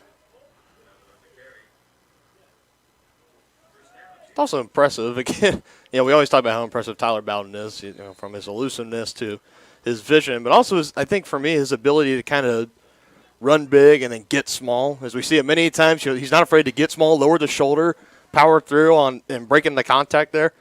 Just another great example of what this young man can bring in the backfield. Absolutely. 2-back set for the Chieftains. This time hands off to Clydesty, and Clydesty is dancing his way forward. Forward progress gives him 5 yards, and they're going to spot it just on the other side of the 40. And literally just on the other side of the 40. 4 yards for Clydesty there on the little scamper. Chieftains go back to the 2-back set. 2 receivers near side. Poggi calls for the snap. This time hands off to Bowden. He runs forward for a first down. Picks up 6 yards. And great work on both of those plays, going with the 2-back set, looking for that little bit of extra blocking from the backfield, and unselfish work there by both Bowden and Clydesty, getting in, making the block, freeing up the running lane. It's just great teamwork, trying to make the play happen for all your teammates. 3 receivers top for Poggi. Steps back. Running and caught. Oh! I like the I thought Bond was able to get a foot down and drag it, but the Back judge right there on the spot says his first foot was on the sideline. Note to self, to BJ Harris, we should try to find a way to get a camera crew on the sidelines. Maybe we can come up with an instant replay. I don't know. I agree with you on that one, John. It looked like he got the toe drag swag, as they call it. Yep. I don't know.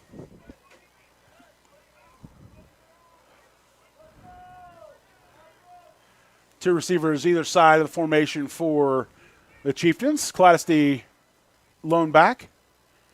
Handoff goes to Cladesty, and he's able to pick up 5 yards on that run.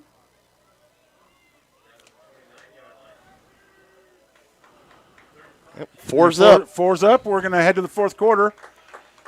Chieftains leading 21-0. You're watching Chieftains football on Tonganoxie Sports Live.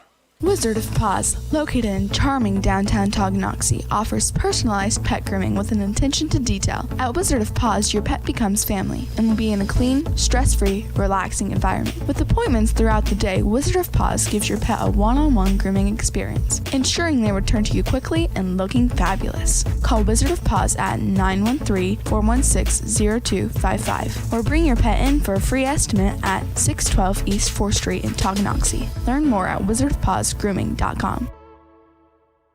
At Kansas Insurance, we know one size doesn't fit all. In fact, our whole mindset is based on customized policies for you and your families. We're local, and we do what we do because we care about you. Think of us as brokers for your insurance needs. Working with Kansas Insurance gets you the award-winning service and attention to detail that only an independent agency can provide. All across Kansas, we're here to help you manage and plan for all types of risk. Contact a local agent today. Kansas Insurance. Local, independent, serving you.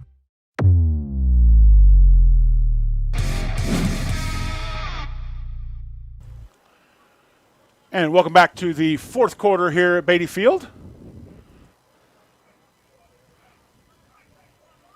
Chieftains defense throwing the shutout through three quarters.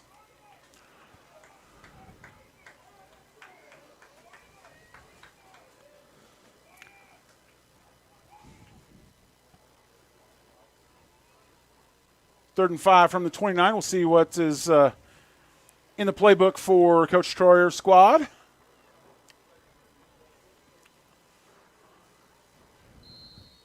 It's been a while since we've called Dallas Bond's number this half, John. I know. Speaking of, motions to the right. Hand off to Cladesty, bounces off the blocker and is able to pick up a few yards of break. Oh! He could go. He reaches but tries to break the plane, but unfortunately we're going to have a flag, so we're going to have to kind of wait to see what happens on that. And preliminary signal holding on the Chieftains. How about another great Houdini act being spoiled by the dirty laundry on the field, man? I hate it. I know. As you see, Cladesty put his hand out, bounce off one back, one of the blockers, and kind of squirts through and just keeps churning. But somebody's been taking notes from Tyler. I know that. Fortunately, play's going to come back.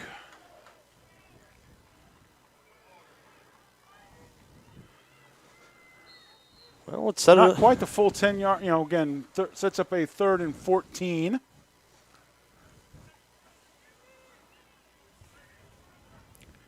Cladesty again in the backfield.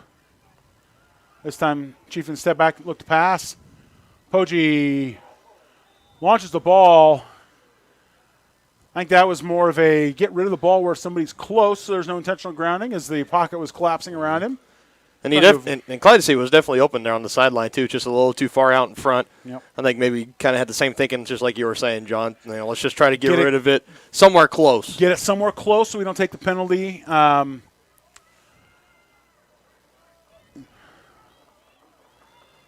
Chieftains looking to go for it on 4th down as Bowden checks back in.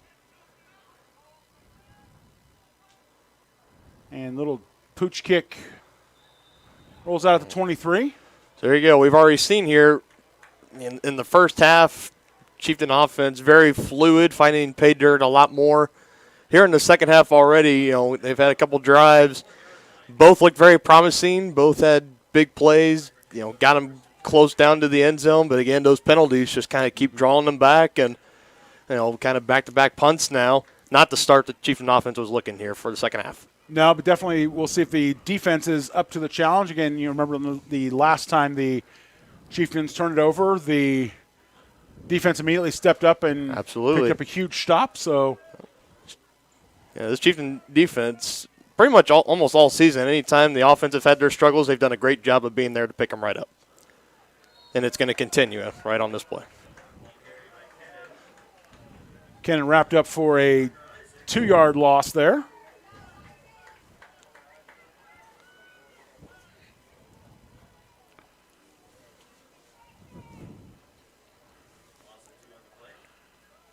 Three receivers, top of the set for the Pirates.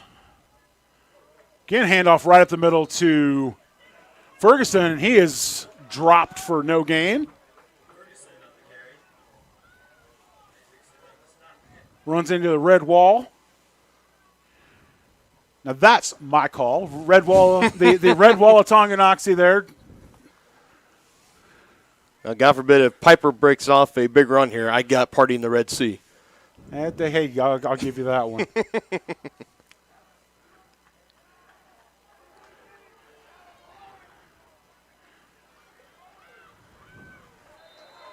Laddish able to break loose and find Lance Bassett on the sideline, but Bassett's only able to pick up 7 yards. 4th and 5. Piper trying to go quick to kind of throw off the substitutions here, forcing the Chieftains to take a timeout. Yeah, it's got 2, 4, 6, 8, 10, 11 men on the field, but again, not everybody's set where they wanted to be, and Chieftains forced to take a timeout. Say that Camaro Scott, wide open down here. If they would have gotten that snap off, it would have been 6 points easy. It's an excellent awareness from, I'm going to say, it looked like Brandon Martin there, looking up, seeing the busted coverage opportunity here on the left side of the right side of the offensive formation, and quickly saying, let's take a quick break. Maybe I take it back. Correction, Jared Lowe. Now that everybody's kind of all settled, I'm like, again, 99% of the time you see the timeout calls coming from the head coach, but that time, excellent awareness from the senior DN there. There's a reason why he's the captain. Yep. Once you've played a game or two here at the varsity level, you'll see a thing or two. And I've seen in the past plays like that where they haven't called a timeout and the offense got an easy 6 points. Just great job there. The coach will forgive you on that one, burning one of the timeouts. Well, I'm going to say I hope the coach is going to, give you did him a favor. Sticker on that one. But and excellent, especially after that, as the Chieftain defense able to wrap up Laddish for no gain. He's dances a little bit, just kind of Chieftain's defense content to let him dance, let him take some time off the clock, and take over on downs. First and 10 from the 31-yard line. 9 minutes, 59 seconds left in the fourth quarter. The contest. We're not going to tempt the fates there. Two-back set, handoff to Bowden. And we've got false start on the offense. While the defense has stayed consistent for the Chieftains the second half, the offense has had their struggles, especially when it comes to penalties. Been up and down and all around. And it's one of those things that it's tough to see. When a team plays out of the spread with the pistol set, with the quarterback calling for the ball, it's kind of hard. It's not like there's a snap count. That's where handoff goes to Bowden. He's able to bull forward to the original line of scrimmage and just a yard shy of the original line there. I mean, this will be the third drive now where the Chieftains has started either inside or close to Piper territory on the other side of the 50-yard line. It'd be great to see him try to get some points off of this. Handoff again to Bowden. He cuts back up the middle and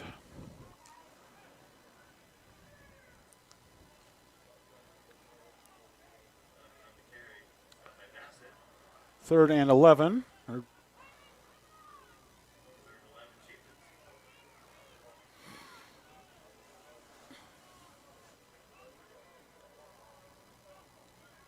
Under 20 now on the play clock. Play clock. Chieftains trying to take as much time as they can.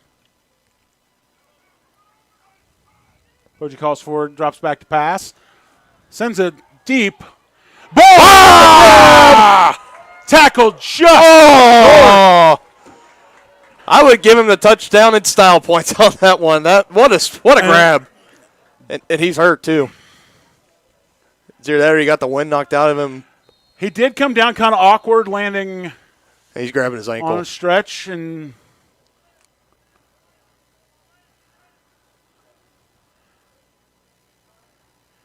hops up and pops down the sideline here.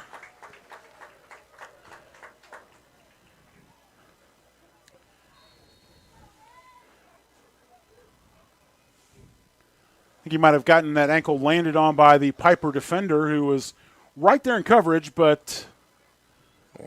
And you know what the player, the caliber of Dallas Bond, the training staff here at Tonganoxie is going to take every precaution they can with him. Yep. I'm kind of walking it off there. 3 receivers right side for Poggi. Calls for the snap. But hands it off to Bowden and scampers in easy for the touchdown. That's one of those things that you want to show the enthusiasm, but that's one that you see just absolute wide open there. Bowden has untouched. Yeah, I mean I would have added to my touchdown stats there if I was running the ball in the backfield. Great job by the offensive line, opening up the hole, creating the space, and add another touchdown total on the season for Tyler Bowden. Yep. McWilliams, no correction, the Chieftains going to go for a 2-point conversion, trying to get it back and throw to the outside. That's good. Clyde able to grab it, turn, and take it in for 2 points. Pushing the Chieftains' lead to 29-0 with 8 minutes left in the game. Pretty interesting there. I wonder why they went for 2.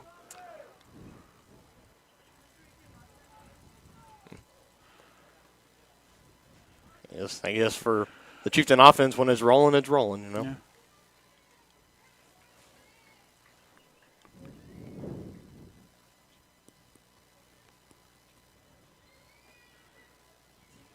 Trying to look down here on the sideline, see what we see, and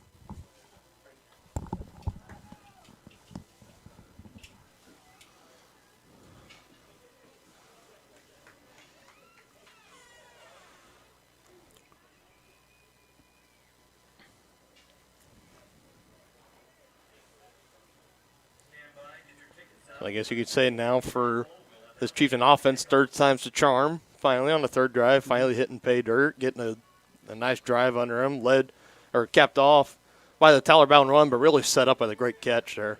And a fair catch called there by Camaro Scott, and Pirates will take over on the 44-yard line, 1st and 10.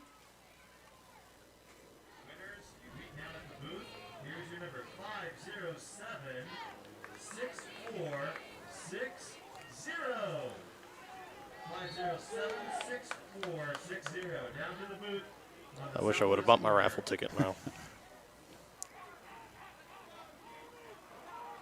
2 receivers either side, 1 back set for the Pirates. Handoff and kept by Corey Macon. And we talked early in the game that Piper switches their quarterbacks back and forth depending on the situation, and Macon gives a little bit more speed from the backfield. And yeah, to me, definitely, it kind of looks more kind of like what the New Orleans Saints have with Drew Brees and Taysom Hill. You got Drew Brees in there as your constant, stable quarterback, but you can bring in, in this case, it'd be Macon to use it kind of for these, special, unique situations, kind of quarterback draws out of the backfield. gives them an extra mobility advantage. And as you talk about that mobility is pays off for the Pirates as Macon is able to scamper forward for first down.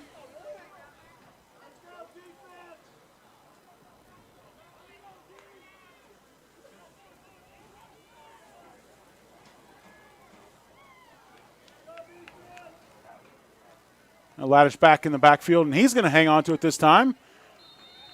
He gets wrapped up after a 5-yard scamper.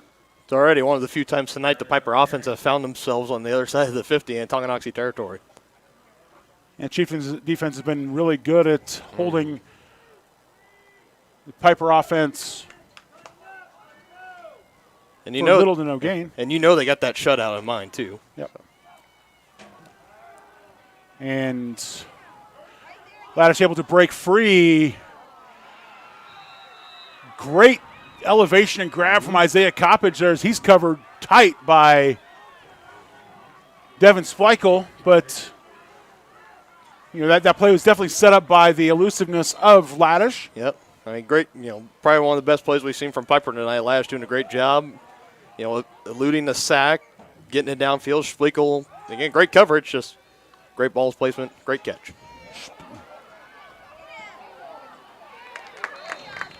And then as soon as we say that, Brandon Martin wraps him up after the spin move for a 1-yard loss. Spleichel. Yeah, yeah. I was here all last year, and from what I've heard, it's Spleichel. Spleichel. All right, we will go with that. And again, Devin, if you watch this on replay or parents, please let me know. As we saw earlier with Jackson McWilliams, we are not afraid to let ourselves vision. Coverage sack there by the Chieftains as the defensive line holds up, and Connor Bruch gets in there and hear a cheer from his family on the sidelines.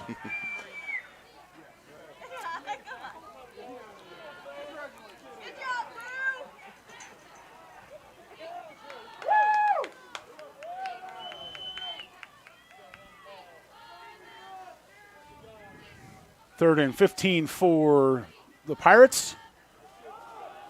Snap held on by Macon. And he's wrapped up short of the first down. 4th and 4. That's be a huge hold here for the Chieftains if they can do it. And they look like maybe early spots suggest that they did it as the Chieftains hang on, turnover on downs. Chieftains will take over just inside their 5-yard line. Yeah, what's the old adage, John? Bend but don't break. That's a great example of it right there. Great defensive stand there. Exactly. As we saw, we were kind of waiting to see where the side judges were racing in, and both of them coming in shy of the line to gain.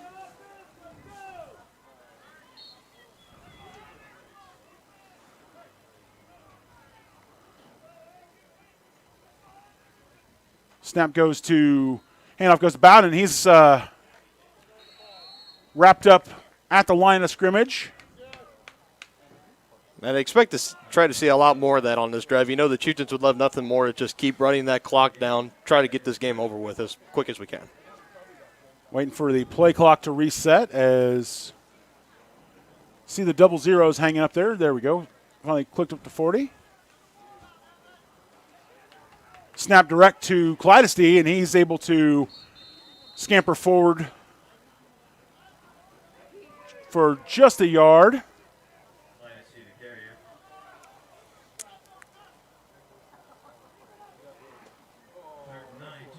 Chieftains look like they're going to stay in the Wildcat. They were going to stay in the Wildcat, and then Poggi, Bowden, and Strauss come back on for Tonganoxie.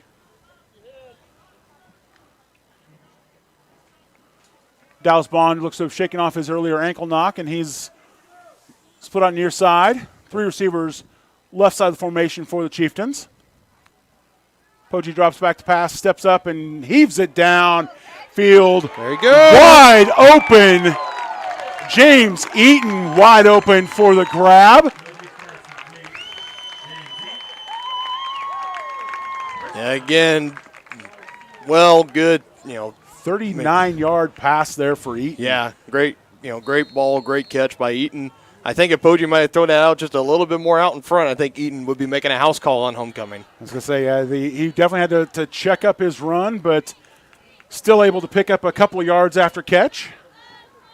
Now Chieftains have room to breathe, really let the offense start to execute. Bowden a couple yards back. Clydesty motions to the right side. Handoff goes to Bowden up the right side, and he's through the blocks and picks up 4 yards on the play.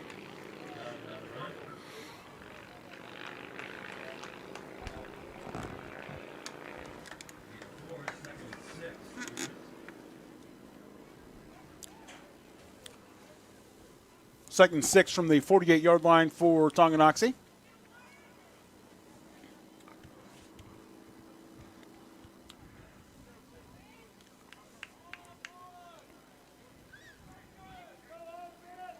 Two backs for the Chieftains, two receivers up top. Dallas Bond, the lone receiver, and we're going to have offsides as Samuel Jarvis jumps and makes contact. No, they're going to call false start. Really? To say, I didn't see the movement on the Chieftain side, but then again, the referees had a better vantage point than we do, I guess. Yeah, so and then there's going to be some. Yeah, that's going to go against Preston Troyer. He was given the side judge here just an absolute earful. Not necessarily an undeserved earful, but again, our vantage point on this side of the ball, kind of shielded by the center who steps out a helmet length ahead, and right guard might have flinched a little bit, based on who on the Pirates defensive line jumped. Second and 12. High snap still handled by Poggi, handed off to Bowden. Bowden picks up the penalty yardage.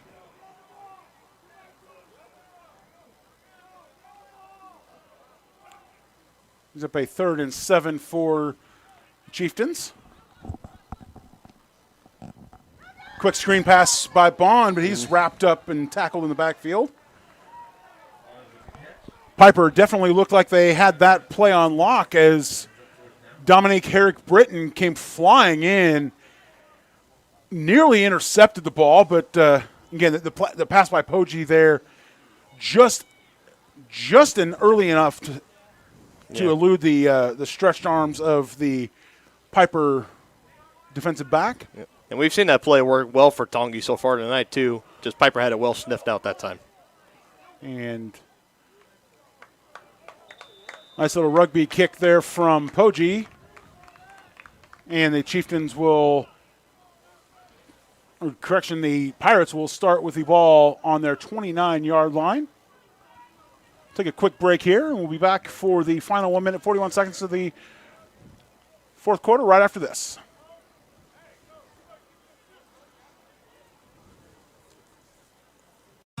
Everybody can make something, because I think everyone has a spark of creativity, and the reason that I have to keep making is because I don't think my life would be as fulfilling without it. If you make things yourself, that means you're not cowering in fear. You're out there taking chances. That, I think, is my way of saying I love you to the world. All right, now I want to hear why you make. Share your own Why I Make story today. Visit whyimake.org.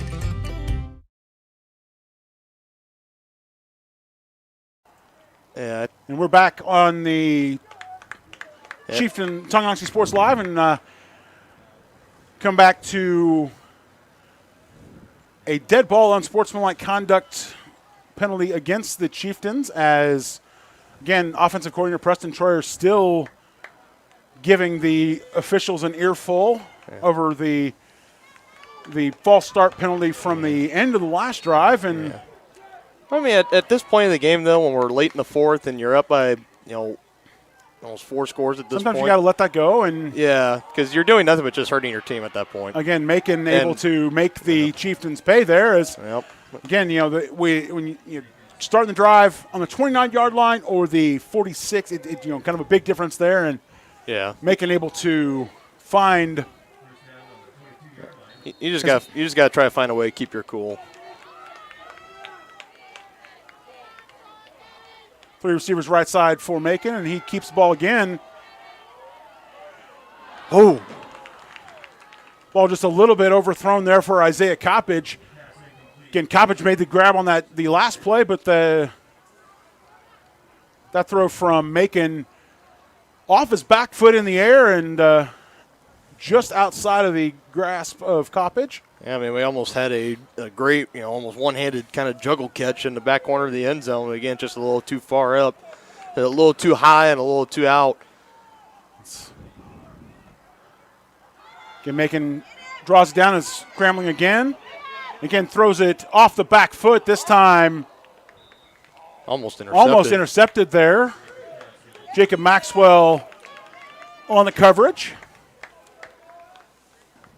Yeah, I mean, you can get away with a play or two firing off your back foot unless you're Patrick Mahomes and having it succeed. But eventually, it's going to try to come back and bite you into you-know-what, and that time it almost did. Yeah, definitely not quite the repertoire of odd passes because, we've seen Mahomes with the underhanded shovel pass. We've seen him with the sidearm. We've seen him with the deep bomb. Left hand, no shot look. put. I think we're just waiting for back. Yeah, I'm waiting for the behind-the-back end game. Play action there. Macon is forced to hang on to it, but finds the receiver near side. Is able to scamper for the first down.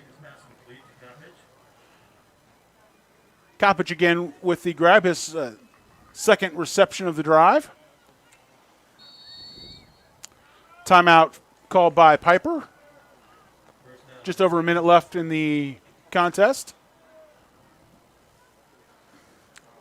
Piper looking for a consolation touchdown. As again, 4 scores is a really stout ask with a minute and change.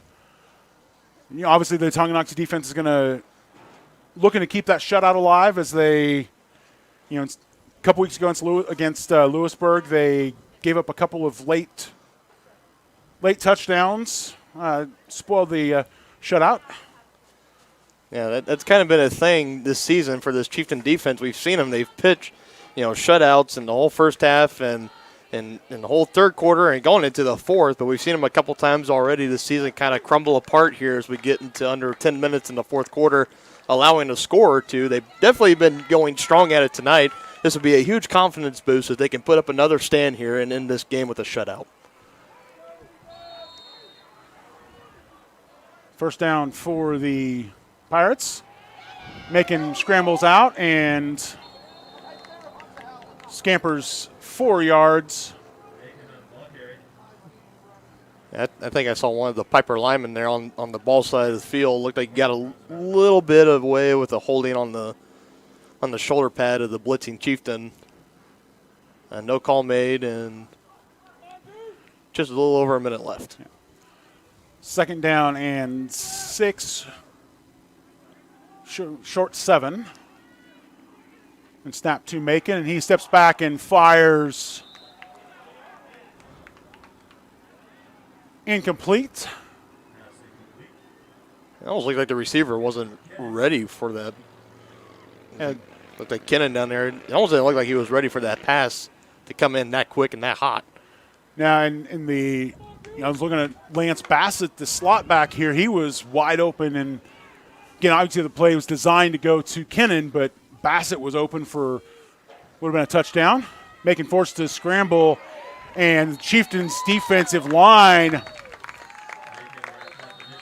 breaks in and stops that. Jared Lowe with the stop there. Timeout, Piper. 51.6 seconds left here in the game. Regardless of whether the Chieftain defense gives up a touchdown here, it's still an amazing. It's going to be an amazing achievement. Something that they can stick a feather in their cap because this will be the first time all year that Piper's been held under 3 touchdowns. Yeah. They under 2 touchdowns. I'm looking at the wrong schedule. Looking at the Tonganoxie schedule. So, yeah, again, Piper week 1 put a 55-0 hurting on Ottawa. Took a trip up the road to Lansing, lost 12-7. Correction, be the second time they've been held to just a touchdown. And score reporting on the Max Prep site. Hopefully they can just be held to 0. I'm okay with that. And great coverage there.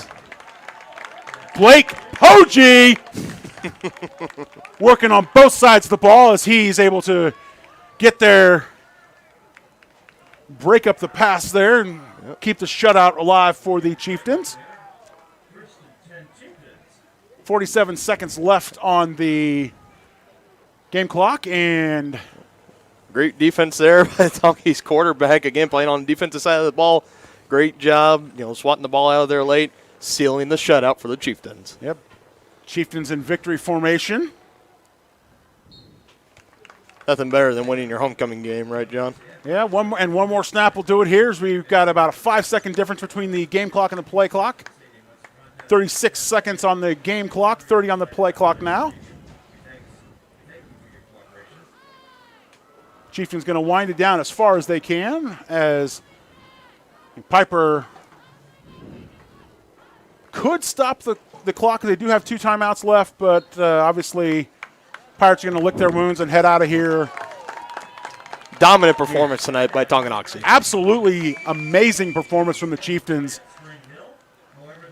Big win on homecoming weekend for the Chieftains. Yes, sir. They got 29-0 winners over Piper.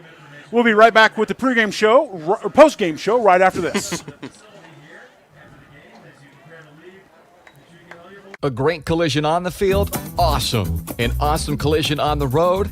Not so great. If that bad play does come your way, take your car to S&S Body Shop in Tonganoxie. S&S has been the area's premier auto collision repair center since 1972, working on all makes and models, glass replacement, bumper repair, fiberglass and plastic, color matching, and more. Plus, they work with all insurance companies. Get your ride back in the game. Learn more at snsautoandbody.com or call 913-369-3193.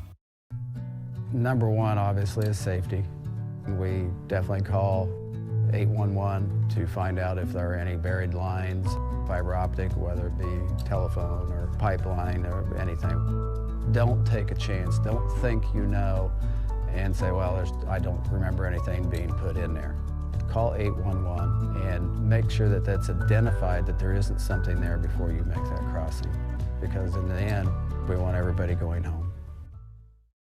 At Kansas Insurance, we know one size doesn't fit all. In fact, our whole mindset is based on customized policies for you and your families. We're local, and we do what we do because we care about you. Think of us as brokers for your insurance needs. Working with Kansas Insurance gets you the award-winning service and attention to detail that only an independent agency can provide. All across Kansas, we're here to help you manage and plan for all types of risk. Contact a local agent today. Kansas Insurance. Local, independent, serving you.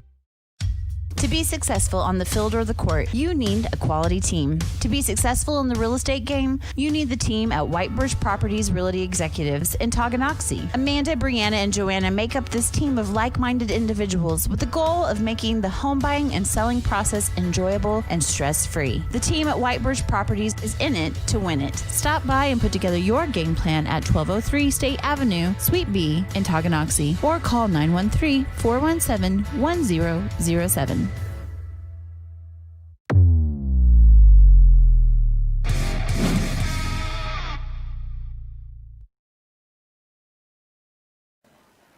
Welcome back to Beatty Field here as Chieftains run out 29-0 winners on homecoming weekend. And we're back to the S&S Body postgame show. You know, it's one of those things in the sideline you don't necessarily notice all the stuff that goes on. You know, we're up here in the press box. We don't always see what's going on at the field level. And case in point, Coach Al Troyer was not here today. Yeah, probably, and probably one of the best game that the Chieftains had played so far yet this year. Coach Troyer not being able to make it tonight. Maybe, hopefully, he's out there listening to our broadcast tonight. But as we got word, he's officiating a wedding. But I will say that is definitely the best excuse for the absence of a head coach that I've heard in my 15 years in athletics. And congratulations to the couple. I was going to say, you've got a great guy in Coach Troyer, and I think that's definitely going to come up in next week's pregame interview, regardless of whether we find an opponent for Spring Hill. And we're waiting on offensive coordinator Preston Troyer to come up here for a quick postgame interview, and he is popping up as we speak. All righty. And welcome to the booth, Coach. Hey, glad to be here. Obviously, kind of not the person we expected to see, because we had no idea that Big T was off doing other more important things tonight. He is. He had a prior commitment in March, and decided to stick with that. So he left us in charge. Yeah, and I was going to say, now the question is, are you guys going to let him have it back when we come back? We'll talk about it. We'll see. We'll have a meeting tomorrow, I guess. So. Obviously, great performance tonight. Holding the Piper Pirates to their first shutout of the season. Obviously, our first as well. But talk a little bit about the defense. Oh, they played phenomenal. I mean, it was never really in doubt, other than a couple drives late. Just played dominant from when you control the line of scrimmage like we did. We knew that was going to be the case. Like if we did that, then we could control them, and that's kind of what happened. So they did a good job. And normally we bring Big T on here and talk about the exploits of Tyler Bowden, but tonight Dallas Bond. Yeah. I mean, he had 3 big grabs in the first half and that conversion. Yeah. Yeah, you could tell from the start that their plan was to pack the box and to slow Tyler down. And so when we do that, our counter to that is to get it out to the big man. And he did a great job. He did a phenomenal job. When we needed him, some big 4th downs and some big 3rd downs, he converted. So he did a great job filling that gap. Obviously, able to hit both long and short. I saw the screenplay working really to perfection. Yeah. For the first 3 quarters. In the fourth quarter, there was the one almost picked off, but it's still the great pass from Poggi to get in there really quick, and Dallas able to kind of hang on to it. And obviously next week we're expected to play Spring Hill. So we're working with our administration right now, and we're getting calls out to people that unfortunately every week somebody's come open to. So we're not really too concerned. We'd like it sooner rather than later so we can get our normal prep week started, but that's obviously going to be pushed back another day or two. So, but hey, we're happy to play. We're happy to get this one in tonight, and we'll be happy with whoever we get next week. As long as our kids are getting the opportunity, we're happy. Yeah, obviously 2020 definitely staying on brand. As we see joining some high-profile company this week with our game being pushed back, just like the Chiefs, due to COVID. Fortunately for us, it was more of the potential exposures, waiting for that negative test to pop up from Piper. But obviously, great atmosphere. A lot of these, good to see a lot of these kids get that Saturday football experience. Talking about Saturday, couple of obviously Tyler Bowden and Dallas Bowling going to have, good college opportunities. Do you have any idea where they're looking at going next year? I don't know. They both have quite a few offers. I know Brandon Martin, too, is going to get an opportunity to play at the next level, and maybe some other guys, too. But those 3 for sure are getting a lot of interest. And so I think, they're all great kids, all hard workers, and I think they'll do a great job at the next level. Awesome. Well, any final thoughts for tonight? No, happy. It was cut and go there we didn't know if we were going to get to play. Like, we got the call at 12:01 that we were going to play. So we are thrilled. We are just thrilled that we got the game in, and happy for our kids and happy to get the W. Awesome. Thanks for coming by, and congratulations on the win there. Thanks, guys. Yeah, thank you. We'll be back after this break to talk about the player of the game. You're watching Tonganoxie Sports Live.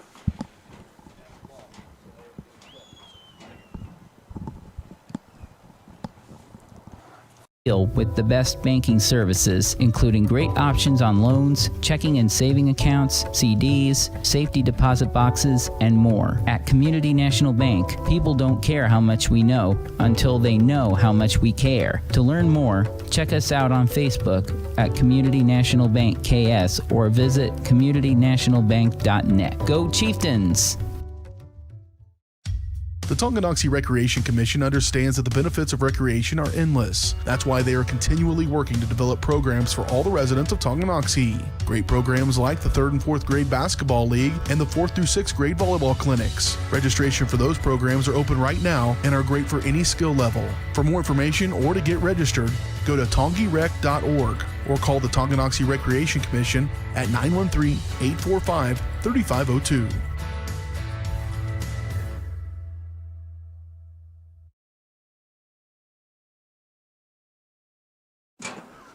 Welcome back to Beatty Field. Chieftains 29-0 winners over Piper Pirates tonight. You're watching the postgame show. Tonight's postgame show and every postgame show this season is brought to you by SNS Body Shop. Since 1972, SNS Body Shop has been the place to go in Tonganoxie for auto body and repair work. Get your ride back in the game. Learn more at snsautoandbody.com or call 913-369-3193. Player of the game tonight.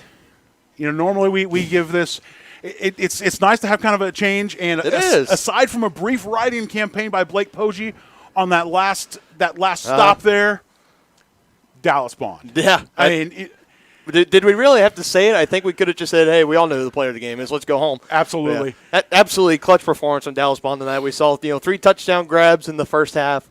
The Tonganoxie offense really got it going.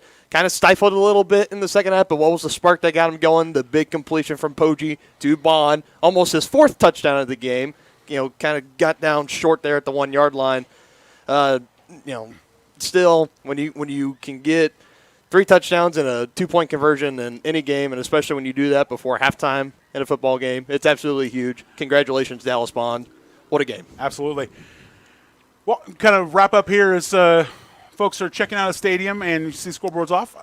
We are going to be right back here in 48 hours for a Tonganoxie boys soccer match, the second one of the season for this crew, but the first on Tonganoxie Sports Live, as Tonganoxie will be taking on Topeka High School.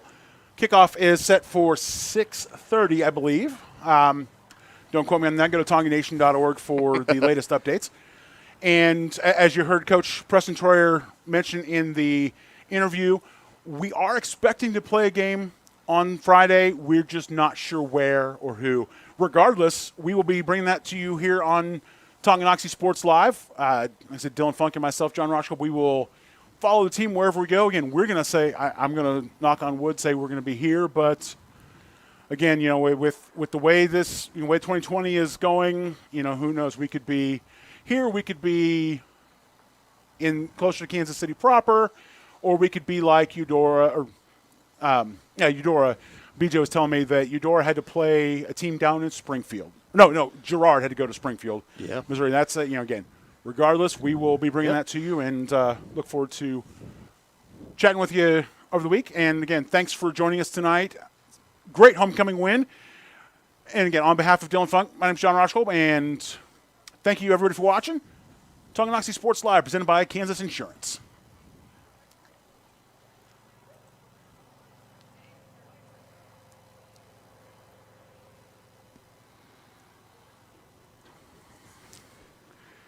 Trying to get our computers.